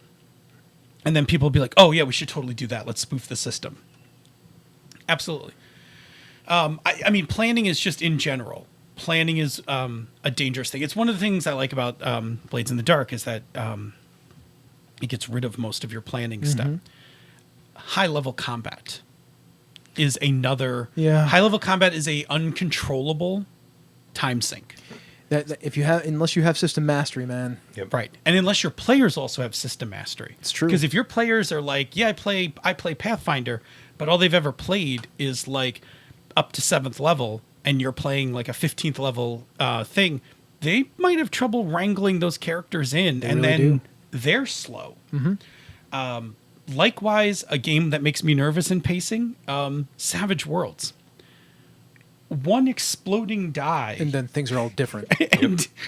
and man, like one exploding die on either side of the table, and you have no idea what's just happened in that combat. It's true. That's why mooks. Yeah. I like mooks. Is there anything else in the chat room? We're good. We can move on to the next All right, cool. part. Let's talk about the setup, getting started, because that is always important to me. Get to the fucking monkey. Get to the fucking monkey. I'm with you. I'm with you, and it's a thing that I actually learned from you, and it's a thing I strive when I write my con games now, is how fast after we make characters can I get you knee deep in the action? That's right. I almost always start with a fight, a chase, or something actiony. Yep. Or if I have to give somebody a mission, they're usually in the middle of going to where the mission is, and I say, here's the flashback of what you have to do. Because we're playing a con game, you know you're going to go do something. We can talk to NPCs later. I just did this in writing Busted Main. The opening of that thing has, it presents what the action situation is, Uh-huh. immediately flashes back and asks some questions to the characters, Yeah. and then jumps right back to the action and is like, There it is. okay, now we have some context to what's going on. Okay, now let's go. Yep. Yeah. So that is the important thing. Yeah, Doc Palindrome's got it in media res. Yep. I love in media res. I think that nothing gets attention like a group of players when When I can say a bullet flies past your head. roll for initiative. That It's like helps one of too. the best ways to. I usually like to lead up with like a bullet flies past your head. Roll for initiative. Yeah, exactly. Or just in Savage Worlds, just start throwing cards on the table. Sure. That's a great That's a- tactile visual Yeah. thing. Oof. Oh, guess we're playing. Guess we're playing stuff, especially Yeah. if you have the minis on the board because people see what's going on. Yeah, I mean, I think that. So this is the hard part, right? Like, where a lot of people make mistakes in con games is a slow lead up. Yeah, that's just a Slow burns, like, oh, I think Bob, I think you played in this game many years ago. We went to a friend's house for a like mini personal con, and there was a D&D game. That was me. I played that. This D&D game for 4 hours spent their time trying to get into the castle that was the focus of the adventure.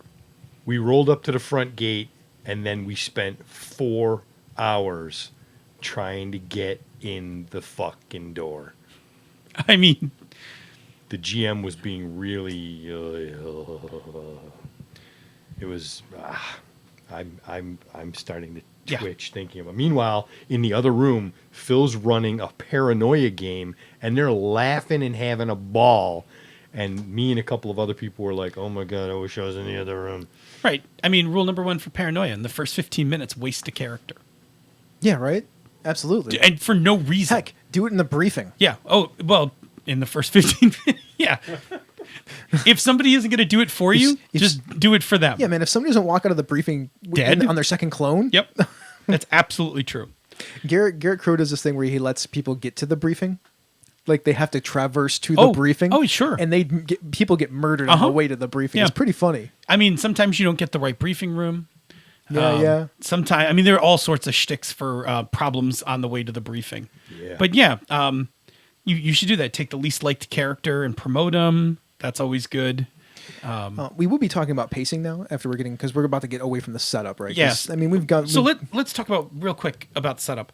Your goal for the setup is to get people emotionally invested in the game. Correct. So whatever beat you want to drop that's going to stop everyone at the table and have them focus on the game is where you want to be. Like Now- your opening to the Airy Peaks, after making characters, 2 minutes, there's a fucking Cyclops. It was just a hill giant. Sorry, just a hill The giant. Cyclops just- came later. Right, standing over us. Like Uh-huh. at that moment, we're like, I'm paying attention to this game. Like, what? Like, let's make some moves. Now, if your table just starts talking to each other in character, Yeah, that's fine. Just go with that. And then start the action. Give them some time to do their thing and then get to it. yeah. Nothing wrong with that. We talked about pacing. We're not going to do that. Breaks. Take some breaks. It's hard to maintain that pace for forever. I always like to do one at about halfway. I have a couple places depending on the game, but yeah, I think I always like to take a break before we're going to start the climax, because what I don't want is anyone who's like suddenly has to take a leak in the middle of the big fight, because I would rather pause outside of the dragon's, the entrance to the dragon's cavern. Everybody go take a leak, fill up your water bottles, and now let's play through to the end of the game. Yeah, I'm always a halfway through guy. I mean, I think that's a good way to do it, right? The reason I'm a halfway through guy is because about halfway through we are approaching the end, but we're not there yet. We probably have a few Yep. things left in there. So then when we get back to the table, it gives me a chance to once again ramp it up and then hit them. Right. So that is my methodology for it. That's why I Yeah. do it that like way. for Hydra hackers, I take a break after the first 3 setups. yeah, that's a good place to do it. Right? because Like, then- okay, we did all the setup scenes. We're now going to start the hack. Go take a leak. Plus, Hydra hackers makes me drink a lot of water. I wonder why. Maybe There's because you're something talking about subliminal water. about playing that game. When you run Hydro Hackers, Please do roll plus thirst. Sweat. Oh, that's funny. This guy carries the sweat tag. Just a couple of things. We're going to talk about finishing strong in a second, but you got to feel your table. Like some tables are going to have different players than other tables because if you're running not for friends, you never know who you're going to get. Yep. So on down with D&D, me and Sean just talked about game master types and player types. Yeah. And how they mix together. Did you guys do the old Robin laws? We sort of did like Sean put them together, the player types, which I liked his variations on them. Oh yeah. Yeah, they were like extreme versions of things. Like there was the role player and the role player, and like that continuum. Oh, yeah, there yeah. was the actor and the tactician. Yep. Like those two dichotomies, stuff like that. The person who was more interested in the world, messing with the world, and the person who was more interested in messing with the rules. Like those are the kind of dichotomies that we talked about. But when you understand those kinds of players and what they're looking for in the game, you can feel it out and sort of adjust the game on the fly to what they're kind of looking for to make it fun for them and for you. Yeah. I mean, I think the that thing where we ask questions, you do it. I adopted it from you. When you ask questions to the players about their characters, you must incorporate. Yes, absolutely. It creates engagement. It also gives you information about what they want. Yeah, and you follow the hot hand. Like when I was running L Hall, there was two of the characters. There's a romance between them, right? The daughter and the adopted son. There's like a little bit of a romance. Some groups totally locked in on that and played up that romance, and some didn't. And I just followed the table. Like if they played up the romance, then I would, start asking probing questions to the mom character. Yeah, you could lean into it. Yeah, but if they didn't, then I just didn't force it. Like, no, it's fine. If the romance angle isn't the thing you want, it's cool. We'll back off that thing. I'm going to call that from now on collecting the rain. Collecting the rain. Collecting the rain. Why are we calling it collecting the rain? Because your rainmakers are giving you information to work with, and you're collecting it. Can't just be all rainmakers, though. You got to listen to everybody. I know. Yeah. I mean, I love me some rainmakers, but who doesn't love a rainmaker? I love me a rainmaker. Anyways, then just make sure you adjust and make it fun for the people at the table. I know fun's subjective, but if you have what they want, if you collect the rain, as Bob had said, then you kind of know what their fun is, and you can make that happen. And then do you drink the rain? Do you? No, but you redistribute the rain as drinkable water. Oh, okay. So you rigidly control the flow of drinkable water back to the players. It's more like hippiness, where you just kind of spread it back out. No, screw that. You rigidly control it with an authoritative hand. Last thing, finish strong. Yeah, you do. Well, no. Wow, you guys are so sexist sometimes. I swear. Sex positive. What? You guys are so sex positive sometimes. Here's what I'm going to say. And this is actually what I said in Pandas coming out in 2 weeks. I get what you're saying by finish strong. Have a climactic scene, good falling action kind of thing. Well, I'm ready to talk about all the stuff that makes a strong finish. Okay, well, why don't you tell me the strong finish? All right, so you had an intro. There's a goal. The goal needs to have the option to be completed at that point, at the end of it. So you need to have any subplots that have come up through play also be resolved within the right around that time too. All of the promises that you've made leading up, because it's just like fiction. Anytime you make a promise, you need to pay that off somewhere. And if you haven't paid it off, it's time to pay it off now. And those are basically the 3 easy ways to finish strong. So I'm with you, and you've covered the entire second half of Freetog's pyramid. Okay. So that's the climax, the falling action, and the denouement. Uh-huh. Okay. I don't disagree with you. I think those are all true, and I think you're absolutely right. The promises and the questions that you open, those loops that you open at the beginning, before you get to the end of the game, you must close. And hopefully in a satisfying way. Yeah. Now, some of them are going to close during the climactic scene, right? Are we going to get the treasure from the dragon? Are we going to live? Some of them, like, are you going to be able to pay off the farm? Like, that question, that's a character-based question. Like, your family's farm is about to be foreclosed. You're going on this stupid adventure. Assuming you kill the dragon, then yes. Yeah, but we want to actually then play a little bit of that out. Yeah, you can. That's the denouement part. Sure. Yeah, right? absolutely. And that's the part when we say finish strong, when we get into a time crunch, it's that section that takes the beating. It does, but there are still ways to make that stuff happen so that you're not doing the end of the Lord of the Rings. Oh, yeah. Hey, Senda, the Lord of the Rings didn't suck that much. Okay. Anyways, proceed forward. That is also in the episode. That is also in the episode man. of denouement. No, I agree. I think finish strong. Finish strong means the climax of your adventure has meaning. So, and that the climax of your adventure is exciting. Hence why Savage Worlds sometimes makes me really nervous, because in something like D&D or something like Dungeon World, I have a reasonable idea of how long the bad guy is going to last based on the stats. Mm-hmm.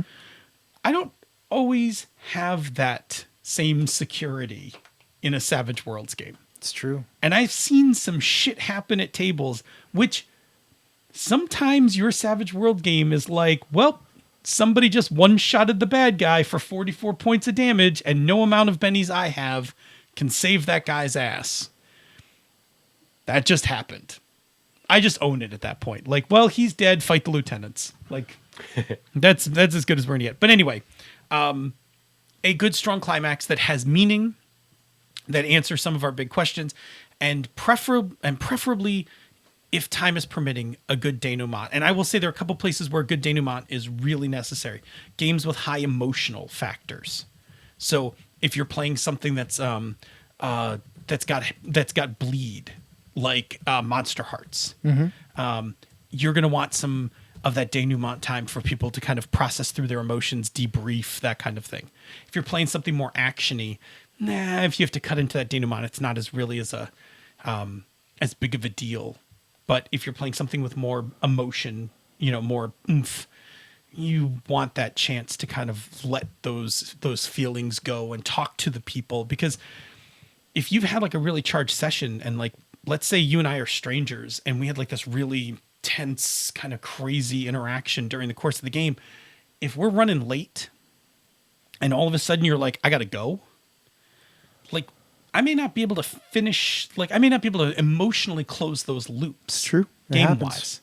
So I would say that, you want to cut time, you want to protect some time for that denouement and have that debrief. That's why it's I try to give myself that 30 minutes, because Yeah. if nothing, I can get that 15 as a buffer and then Yep. have my 15 at the end. Well, you said the key thing. So in a 4-hour session, you're planning 3 to 3.5 hours worth of game. Correct. Yeah. I've heard some experienced game designers say things like, I've stuffed a 5-hour game in a 4-hour sock. Right? Like, that's not the way to do I it. feel like that's not the way to do it. I mean, you can just simplify. Here's the thing about players. They're not as efficient as you ever think they are. So if you put less in the game, they'll fill it. They'll totally fill up the time. And worst comes to worst, take one extra break. I do the same thing. I plan a 3-hour game in a 4-hour slot, and I don't push it to be any more complicated than that. Yeah, you don't have to. There's no reason to. Yeah, the players will blow out that time. They'll do it all by themselves. You don't need to help them. You don't need to overstuff it. It's accurate. Totally accurate. Yeah, Emily's right. Players create their own trouble. They do. They do. They're fantastic for creating their own They trouble. don't have a list of complications. Yeah, I mean, you can just, if you want them to create their own trouble, give them a few minutes to think things through and just listen to the disaster they're going to create, it's and then great. just follow through. They give you so many ideas. Yeah. Oh no, you guys were totally right. That's exactly what happened to I you. think we're done. We're good, right? Finish strong. Yeah, that's it. Sure. You hit the denouement. The denouement. The denouement. We've hit Wait the denouement. 2 weeks. There'll be a whole denouement. I wholeheartedly encourage you to listen to that Pandas Talking Games episode, because that show is amazingly good. I'm also biased. I'm a little biased myself. I like that show. All right, let's move on to the next thing. Since I don't have the Extra Dimensional Social Media Repository bumper, we're going to use dice rolling.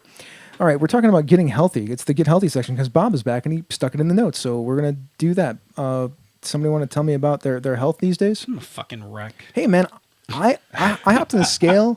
So here you go, everybody. A month ago, I weighed 281 pounds. That's terrible for me. That is the most I've ever weighed in my entire life. I hopped on a scale yesterday. I weighed 265. Nice work. Bravo. There you go. And I I've been- dropped a bunch Yeah? while I was on nights. I got sick, and the best weight loss plan ever is an extended illness. Because It's terrible. It's terrible for you, but man, you can drop the weight. I wasn't eating much at all. I had a sinus infection and I was having major reflux issues, and it was like, yeah.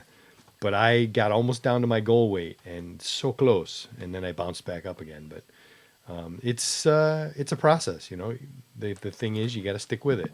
That's the kicker. So I've been running, but my knee Yeah. has gone out on me.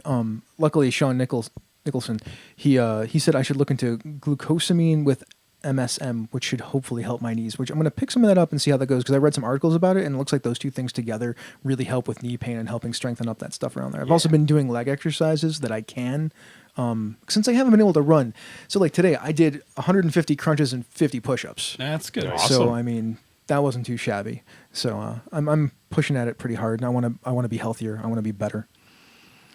Yeah, I'm not out of control. I think I leveled out. I'm like plus minus a few pounds.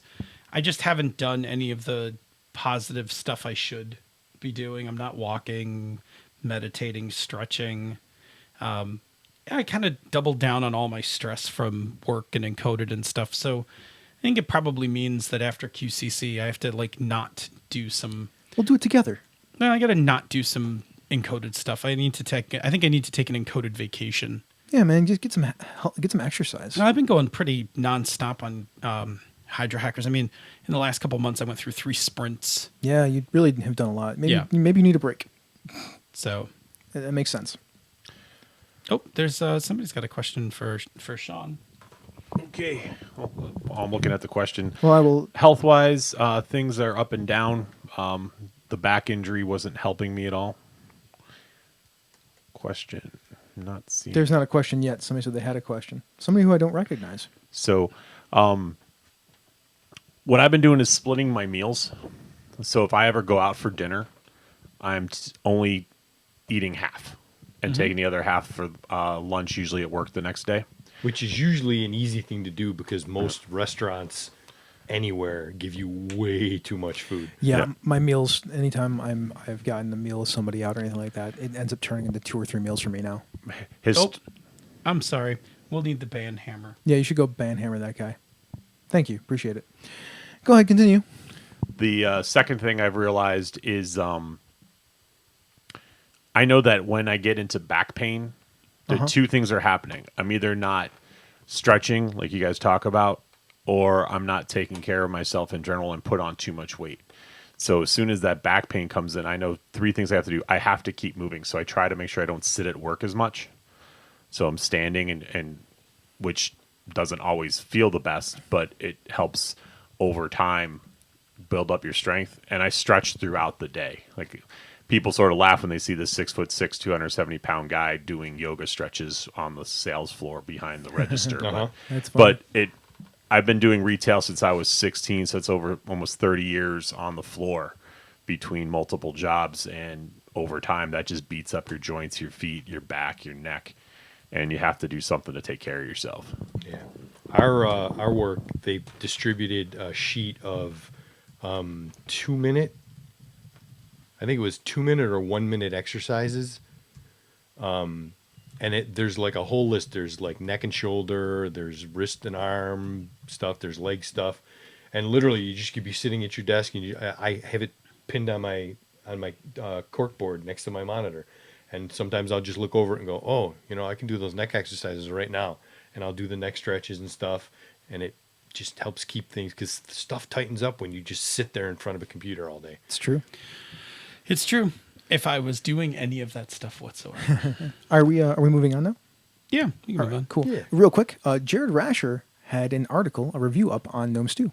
And Yeah. he's one of our MMP friends, so I just want to throw that out there. So congratulations, Jared. Thank you Yay. for writing for the Yeah. stew. I know most of us here are gnomes, so that's awesome. Very That is cool. awesome. His review was on Bedlam Hall. That is the Addams Family-ish Yeah, game. yeah. Yeah. Powered by the Apocalypse game. All right, next thing, Games Mastery. Blades in the Dark. This is from Phil. Blades in the Dark is the first game in a long time that I've had to work hard at to gain any kind of mastery. I'm 7 sessions in and starting to get a good handle on all the parts. All games have learning curves, but before Blades, Fate Core may have been the last game I had to work hard at mastering. Blades, though, is more work. The game that I have feared the most because of difficulty to master is Burning Wheel. That is a game I have left on my shelf because of the challenge. What games have you had trouble mastering, and what games have you not picked up because you were not sure you wanted to put the time in to master? For me, it's Burning Wheel. Yeah. Like, I wanted to learn Night's Black Agents because it was gumshoe and it didn't seem like it was that hard. And it wasn't really that hard. I mean, it had some stuff to it, but The mechanics of that game isn't hard. It's really It's really doing a good job structuring your investigations. True, very true. Blades, I didn't expect Blades to be as hard as it was. It caught me off guard. I am almost at the point where I'm like, hey, I think I know what's going on in this game. Yeah, it's cool. It's cool that you got it. But it's I mean, if it wasn't for the fact that I just fucking love that game, I'd have quit this thing and like run like 10 other games before. Yeah, absolutely. But I'm determined. Powered by the Apocalypse games were hard for me to grok. The first one was hard for me to grok. Yeah, at first, and for me it was Dungeon World. Well, and for me, I mean, my first Apocalypse World game was Apocalypse World, which I never ran. The first Apocalypse World game I successfully ran was Dungeon World. That made me too. It really, right? Yeah, because it's the first one I ran. It's the only one I really.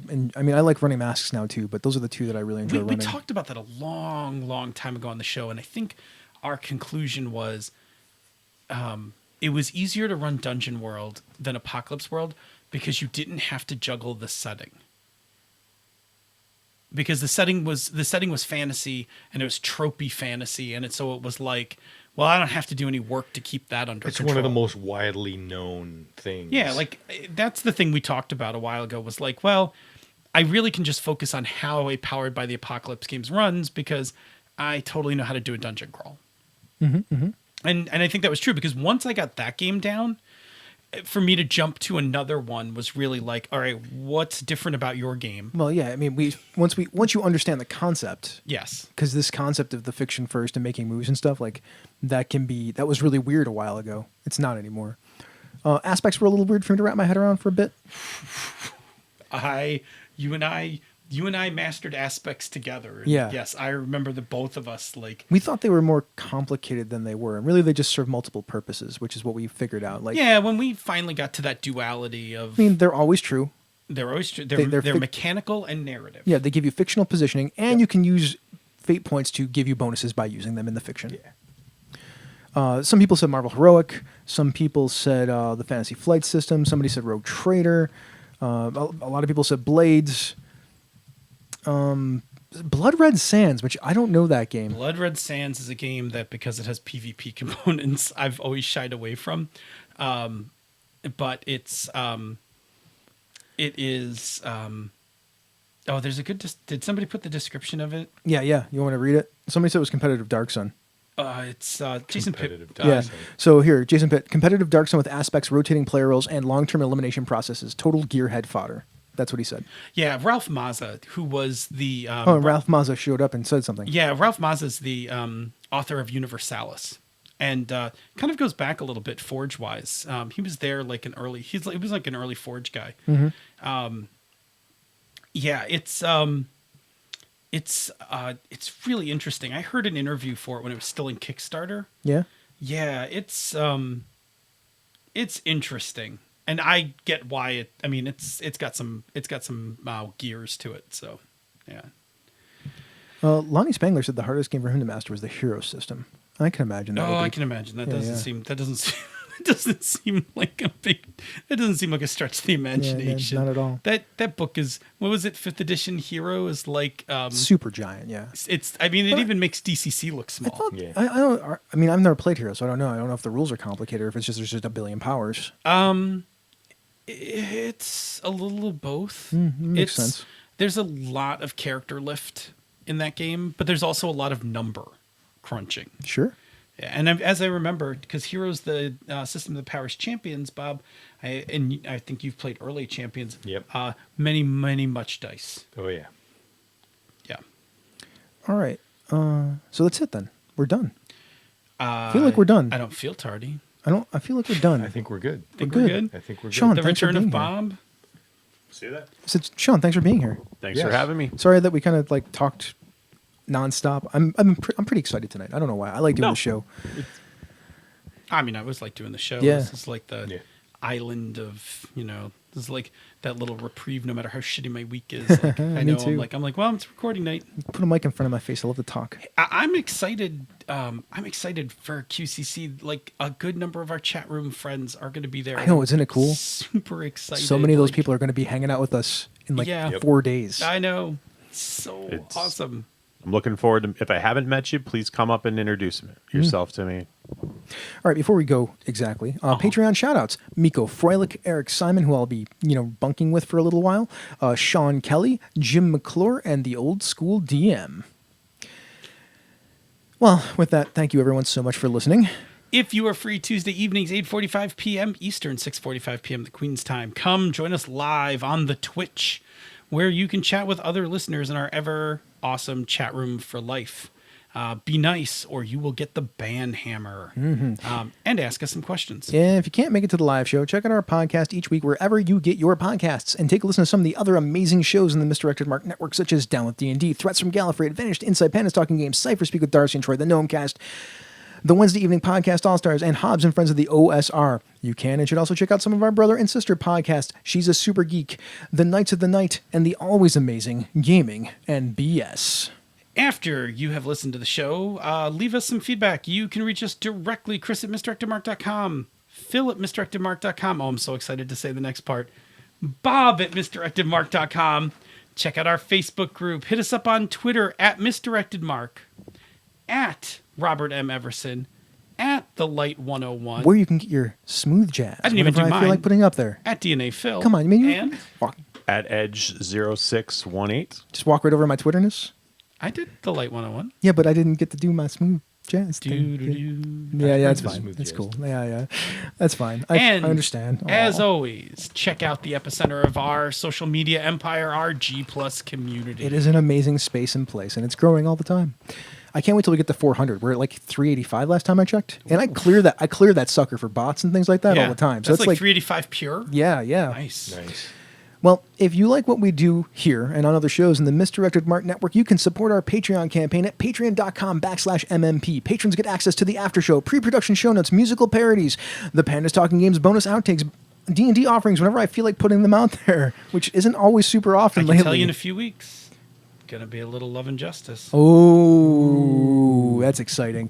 And other special releases like Love and Justice. Are we any closer to 360 360 what? on the Patreon? No, we're at 308, I think. We're over 300. We're over 300. Are we getting to the point where we get to shave We're- Bob's head? You know, that's the thing. Tell your friends to give us money so we can shave Bob's head on camera. That'd be great. Yeah, baby. That'd be great. And then maybe we'll slather some peanut butter and jelly on top of that. Yeah, make my mother cry. I got the clippers upstairs, man. Because Like, of peanut butter and jelly? No, but shaving my head. She I mean, doesn't want it to happen. I Bob said, won't actually "It'll let me grow." put peanut butter and jelly on his bald head. I mean, No. maybe if I pay him, he will. I don't know. I'll give you $50. He's thinking about it now. Look at that.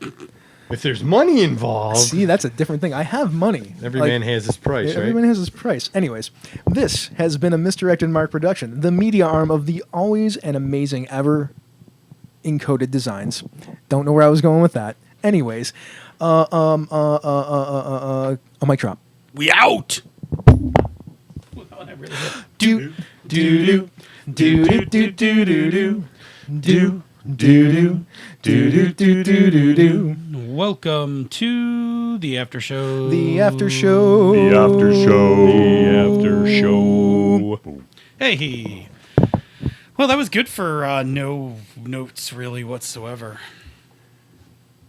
Well, patrons are going to see the production show It's notes. true. They're going to know there's There was nothing notes. there. What, man? It was awesome. There was notes. No, I mean, listen, our notes have been more robust lately. They weren't extensive, but there were notes. There's some words. There's like 12% of notes. You can throw in We had 12% of PC doc in there if Like you 12, want. I mean, I've been having 12% of notes. I've been having a weird couple I of am weeks. Groot. My life is weird. All right, Yes. we just talk. Can we talk for a second? Yeah, talk. Can we get real? Talk. We can all Just get real for a It's the second. after show. pony up the weirdness of our lives. So, I mean, I've been in a relationship with somebody for like a decade, and I'm not anymore. So that's bizarre. First of all, right? Like I'm by myself in my house. That feels weird. So pants on, pants off.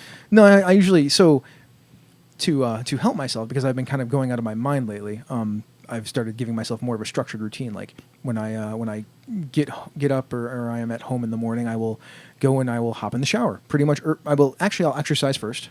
I will then find some breakfast. Then I will go and take a shower, and then I will get dressed, and then I will go to work. So like a regular job. Yeah. No, I think that's good. I mean, I think that stuff's important. This goes based on the fact that as soon as you're forced to take care of yourself, you got to learn to take care of yourself before you can get anybody else involved in your life. I mean, I've always been I always have taken care of myself, right? But like my mental state has not been exactly completely positive lately. Yeah. And there are some serious things about me that are just not right, that haven't been right, that are righter now. Like, I've been having anxiety. I had like a 7-hour panic attack. I haven't had a panic attack in a decade. Oof. Right? So I'm like, throughout all that though, like yesterday was the first day I won. So I was pretty happy. Like, I won the fight with myself. I didn't go crazy and nuts and let it get there. Like, I felt like I got out of a 12-round boxing match, and at the end I was okay. Like, I could breathe. I was alive, and I was like, okay, I didn't flip out and go nuts, and I feel a little bit more like myself. And today was a pretty good day. I felt a little bit more like myself, and I'm getting a little bit more like that every day. I'm doing positive things like giving myself goals and like listing the actual good things I've done, because I feel worthless a lot of the time, or at least I have for the past couple of years. So, I mean, it's going in the right direction. I'm pretty happy about it. Yeah. I had a near panic attack Sunday night before the game. I had a rather stressful drive home with the kids. I mean, first of all, it was raining like sheets when I left Connecticut. So I did like the first 3 hours like in total rain, which was just its own thing. We deviated from the normal schedule that we normally take, so the kids got agitated. Then we went to Red Robin. They took like forever to get us food. Plus Red Robin, if you've been there, is like super fucking loud. Not my favorite place. I was shocked. Like, we got back to the house and it was like a half hour before the guys got here, and I was like, I was shot. I didn't even finish my dinner at Red Robin. Like, I checked out like in the middle of Red Robin. I was like, I just started like, I shut down and I was like, okay, I got to get home, and actually went and meditated. I used that app, Chris, that that I turned you on to, and I just did the basic clear, the clearing meditation. It was good. And I came downstairs and we had a very light game. We actually BS'd for a while, which was really good for me. Like, it kind of eased me back into playing. Yeah. So I'm meditating. Yeah, Nikki, it's not weird. So I'm meditating, and Nikki was around, and she heard me meditating the app. It was talking to me. Yeah. And like with this really hippie voice, and she's like, "You're such a fucking hippie." I'm like, "Give me a fucking break. I'm trying to be okay right now." Yeah. That app is fantastic. And What's the name of it? It's Stop, Breathe. Stop. I'll tell you. Stop, Hold on. I'll Breathe, just Think. stop. I think it's Stop, Breathe, and Think. Maybe Yeah. not. Yeah, I use it too. I'll Yeah. tell you in a moment. Stop, Breathe, and Think. Yeah, that's exactly Yeah, it's a what it is. fantastic app. And it's guided meditation, which is really good for me because non-guided meditation is just Phil falling asleep. So if I don't have somebody in the meditation talking me through it, I'm out cold. Sorry, Nick. He was like, that was a goddamn hippie app's voice saying goddamn hippie things. I'm There's Look, always going to be one hater. Not all of us. None of us can find calmness by using whiskey. that's right. Some of us like to try. Phil can tell you a story about me about whiskey bad. There's nothing calm about you and whiskey. No, there isn't. Good. I mean, I haven't had a near panic attack, but I was talking to my therapist today and I kind of realized why I've been so stressed out.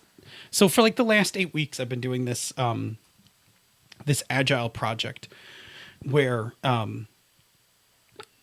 we talked about this a little bit before, how I get stressed out about deadlines. So this agile project has deadlines like every 3 days. And so running this project for like the last 2 months has like made me super frazzled because my team has to hit deadlines like every 3 days. And on top of it, I'm planning the next sprint of this for November, and I have to have all the parts ready, including hardware purchases, on-site deliveries, things built, configured, whatever, 2 months from now. So I have like one that's going right now and one that I'm like, I'm building the on-ramp to reach. Yeah, the number of deadlines that I'm managing is, super stressful. And then when you add in like encoded deadlines, and then like out of the blue, somebody wanted to talk about contract stuff, and I'm like, oh my God, I'm like, people have to like stop talking to me. Like, Sorry, man. Like I would have taken care of it, but last time I tried to just take care of something by myself, you got mad at me. So, but the contract stuff, I have to I know, be part I know. of. No, it wasn't that one. It's not the one you think it was. It was for one of our other projects about talking about planning one of our other projects, and I was like, Oh, that other thing. yeah, and I'm like, I'm not in a space where I can talk about this Yeah, right now. that, Like that thing. I'm sorry, man. No, it's okay. I tabled it. That is also my fault. Yeah, I was able to. I mean, I took care of it, but I just realized like this sprint thing is really stressful on me, and as my therapist has so kindly man. noted, I've cut out almost all of my self-care routine because of it. Yeah, and you can't do. I No. told you not to do that. I know I'm burning pretty hot right now. I mean, I would. That's fine. Self-care. No, is I mean after important. QC, I'm not after gonna sit- I'm QCC, not I gonna have sit- to like come back around. Look, I'm not going to sit here and yell at you. Or I told No, you so. I know, but I was honestly worried about you. You honestly should actually have been worried about me. I've been in a pretty. I tried to tell you. I don't know what else to do. You're No, stubborn. the problem is like I just dig in. I'm like, no, I can do this. I know, and I told you Yeah, not to. I get it. You almost as bad. I know. I'm trying to be better though. Like Yes. we should try to be better. We should try to be better. Can I introduce I the just wanna concept of win. plates to you guys? Plates. Is it like spoons? Yes. Okay. Is it like spinning plates? No, it's asking the question. If you really see, and I do this at work, and I use this language all the time, because I'm not the general manager. I'm an assistant manager. And my general manager at where I work takes a lot of the brunt blows from higher ups and sort of tries to smooth it out and make it easy for us, for lack of a better term. And there's times I look at him grabbing his skull, grabbing his head, going, what the heck am I going to do? And a lot of times, all the question has to be, is there something I can take off your plate? And it might not be the hard thing, but it might be something that just takes enough of the edge off for that person to help them out. So it might not be going in and saying, I need you to do this big contract or this big thing. But if there's something else that they could do for the person to take off their plate just a little bit, it makes their lives just a little easier. And it just, that question, can I take something off your plate? It could be something, yeah, can you send this email with this data that you already know how to do to this person? Or can you call this customer and tell them like their glasses are going to be late and why? So, I mean, it's a different environment between you guys and what I do in retail, but you're still working as a team. And if you can take something off the plate, it might earn you a spoon. It's true. I mean, I thought. tried to take stuff off of Phil's plate, and I ended up feeling. I mean, I've been. But overwhelmed. the other half of that is the leader who has everything on their plate needs to learn to let go a little bit. Yeah, true. I mean, that was me with the podcasts in a lot of ways. Like I've been giving up way more control over them than I used to, and it's going well. Like the network is growing like crazy. We had 35,000 unique IP addresses come to the website last month. I mean, at the beginning of the year, we were at 20, 19. I mean, that's a huge spurt of growth. That's a lot more people. There's a big difference between being a leader and a manager and letting people do the jobs that they want to do for you as part of the common goal. Now, to be fair, Nikki, I bashed at her for making fun of my meditation. She actually likes to meditate, but she is much more on the sports side of psychology. She used to be like mostly close to championship level bowler. And then Rob Eberzano had the thing to say, which was, meditation. If it's like gaming, there's no one true way. If you're doing it, find the way that works for you, and then you can do it right. It's strange how this has turned into a very get healthy section. Yep. Because we never talked about We're on some deep meditation fields. before. Yeah.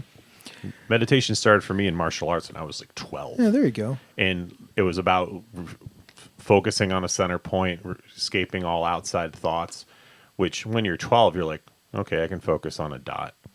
When you're 45 and you got job, kids, work, mortgage, car payment, student loan, ex-wife, whatever's the monkeys around your neck, it's a lot different. I think that's the next time we put up the that get healthy section. Ask about meditation. If do people meditate, and how do they meditate? Because I'd like to hear. I think that'd be a good thing to talk about. So I'm going to answer Nikki's comment in here about giving things up. So here's the thing about me. I have control issues, and it's not a matter of giving stuff up and letting other people do stuff. It's that if I do not feel like I'm in control, people taking things away from me only makes me feel like I'm less in control. Yeah. And it actually makes me crazier. It's actually better for me to gain control and then delegate things out myself than to try to take things away from me. I know it's a fight that we've had. Yeah. Because I'm a go-getter. I'll just go do things.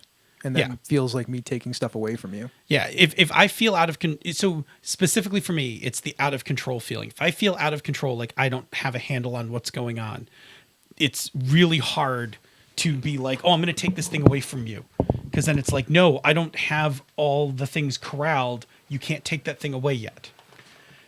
If I'm centered and calm, then I can say objectively, like, yeah, can you go? And we just did this the other day because you actually did all the work on that contract thing.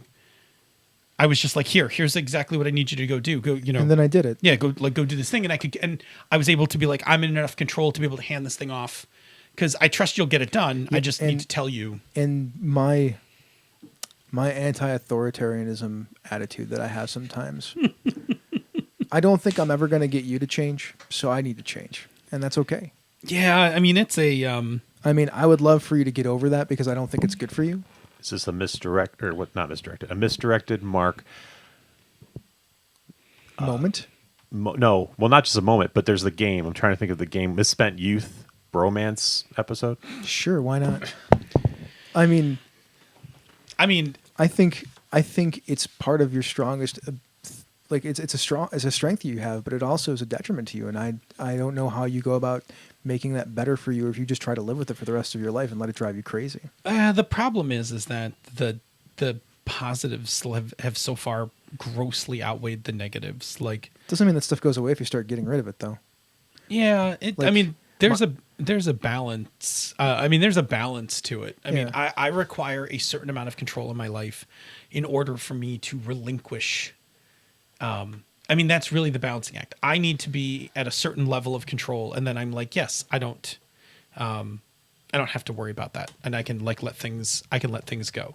Because me, I forgot what it was like to be humble and gracious to people, and I'm trying to be that again. And I used to be. That's when I used to be super chill, right? And you remember those days? I do. Before I got super stressed out. I do. So, that's I don't know. It's just trying to be better. Just trying to be better people. By the way, did I tell you? I don't know if you saw my tweet that Darkest Dungeons came out on iOS. I did. Did you see the feature they put in it? That you can transfer your games from Steam over to it. I yanked my game right out of my Mac, ported it right into my iPad, and started playing again. I was like, yes. Do you want to get rid of that guy? Yeah, boy, we got a lot of what's going on with the I was spammers. trying not to just, without some kind of cause. That's cause enough. He hasn't, made a rude comment or anything yet. I suppose not. No. I'm ready though. Yeah, okay. You're As long in as the you- band. The band You know what? hammers. You got that. I'm The good. band hammers queued We up. got 3 minutes left. What do we want to talk about that isn't stupidly emotional? Oh. Because there's nothing stupid about emotions. QCC, you talked about after parties and before parties. Yeah. And, What about him? well, people are asking what Lloyd's was. Lloyd's, yeah, I mentioned it's a taco place. It's on Hurdle Avenue. It's got a bar inside of it too. It's really nice, kind of upscale taco place. It also has a door into Churn. It does, which Churn is a soft serve ice cream place. And if you're up for like karaokeing or whatever like that, there's usually karaoke down the street at this bar that's called the Sterling, right near there. I mean, Hurdle's a pretty bumpin' place, so we're all going to gather at Lloyd's at 7:30, I'm pretty sure, if you want to come out for that. And then we're going to make our way to do something else that evening, I imagine. You go hit Electric Avenue. Yeah. Gonna rock on to You Electric gonna Avenue. sing it? Come on, sing it for me, baby. Sing it. I don't I know you sing. have a song in your heart and it needs to come out right now. I really don't. Do we know if Lloyd's has Yeah, it's called Hail and Kill. spice-free tacos? Like, I don't know. I mean, Wow, I'm dude. sure you can ask them. They're pretty flexible. They're pretty flexible about stuff. I mean, I don't think. I mean, they have a sauce. Like, I mean, they're hot. Like, their heat comes from the rocket sauce. Like, you just don't have to have the rocket sauce. we do, in fact, have an Electric Avenue in We Buffalo. do. It's funny. Do we really? Yeah. Yes. That's why And we can rock down your to it joke if was we want to. hilarious, by the way. I didn't even know that. Nikki, since you're around, I think, what's the name of the whiskey place? And whatnot? Yeah, whiskey place. Surprised we don't have a Hatchets and Hops adventure. No, Man. thanks, Jared. I'm Jared, actually trying to get my project team to go hatchets and hops with me after we finish this sprint. Like, What a better way after 9 weeks of hell to just go throw some axes, man. I mean, I know you can hear your voice doing it because you're listening to your voice. It's so funny. You're doing the Doppler thing. I was looking at Sean. I know.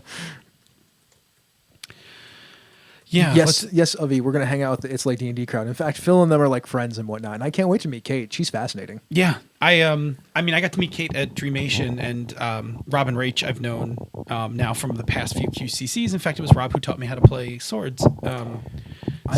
I've been having a blast watching Kate Bullock's posts about the Defenders Oh my on God. Facebook. They're killing me because she's right about most of it. She is right. Like I didn't even see it. Like, and then I'm like, I'm like watching her posts, and I'm like, I'm like shaking my head. I'm like, you're not wrong. yep. Oh. You're not wrong at all. And I feel kind Still of bad haven't watched an now. episode yet, so I'm in the dark. I mean, it's fine. You're gonna watch it and like it, and then you can man, read Kate's thing about how bad She came around on Matt when Matt was doing the emotional Yeah, work. she liked Matt. Danny, I mean, much like the rest of us, no love for Danny. I mean, Danny's a stupid white rich guy. Yeah, I mean, at least at one point in what is it, episode 2 or 3, Luke calls him out on. Yeah, his it's great. It's one of my Yeah. favorite moments in the show. Yeah. I'm like, oh, this is great. Yeah. Oh, did Rich sound a little jealous on the gauntlet? He should have came then. Rich should have came. Aw. Good. Luckily, I'm hoping Rich is going to be okay. Rich is in.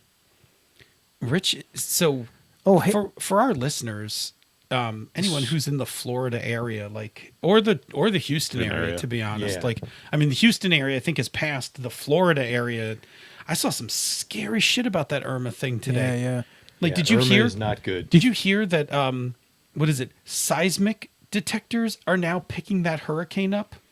Like, Yeah. 150 miles per hour. It's no joke. No, think it's exceeded- 182. 182 now. And they're saying that Irma is most likely going to break the and the category wording system. isn't right, but it was something along the lines of the theoretical top end for a storm of its category. Yeah, So like they would say, like category normally 5, a 5 goes up to here. right? Category 5 hurricanes Irma's gonna are blow that away. normally the and this the thing's highest. targeting Miami and Orlando right now, right? It's those are like 4 hours apart. I think it is on track for South Florida, Damn. Yeah. which is I where know my- they just cleared out Key West. which is actually where Carl Kiesler lives. Yeah, so Josh, Nikki's roommate, said that it hit record for wind speeds already. Yeah. It's It's crazy. It's a pretty frightening it's a pretty frightening storm. To give you some perspective too, they did an overlay. The storm, the entirety of Irma, is larger than the entire state of Ohio. My God. Yeah. Can They it just overlaid it. Can it miss? Is it gonna It's miss? still No, possible? the models. I mean, can it miss? Maybe, but all the Yeah. models. I mean, all of them have it like just beelining for. Oh, the for Caribbean South Islands Florida. are. I mean, they're it's not going to getting go right humped through now, the they're- Caribbean. Yeah. When's it So supposed to hit? everybody in the path, be safe. Yeah, man, if do you're what you down that can. way. Yeah, It's pretty brutal. I have a very close friend that's in Houston right now who works with me on. If you don't know, some of the things I do is free eye exams and free glasses for kids and adults through a foundation called One Sight. And she already told me she's okay, which is it took a week to do that because she didn't have internet for a week. Yeah. But I'm probably going to be traveling to Houston in the next 3 to 6 months to do vision work down there to help the people who lost stuff. I mean, Yeah. I can't imagine. Yeah. I can only imagine what it's like down there right now. They're saying U.S. impact likely this weekend. Yeah. So, yeah, Hurricane Irma is 185, Category 5, moving west at 15 miles per hour. And it's coming right across, like, the Caribbean. And not to make it even worse, this is right on the heels of Harvey. Jose is, like, practically right behind Irma. It's already formed and doing its thing. There's So, another hurricane directly behind it. not directly, but it's coming up. Yeah. So the season is upon us, They're and saying it's it could- worse than it's been. They're saying it could make, I mean, the current forecast has it making landfall on southern Florida at Category 4. It'd be nice if it dipped. And then the question is where will it go? Yeah, that's the thing. Because if you go straight up from Florida, that's, us.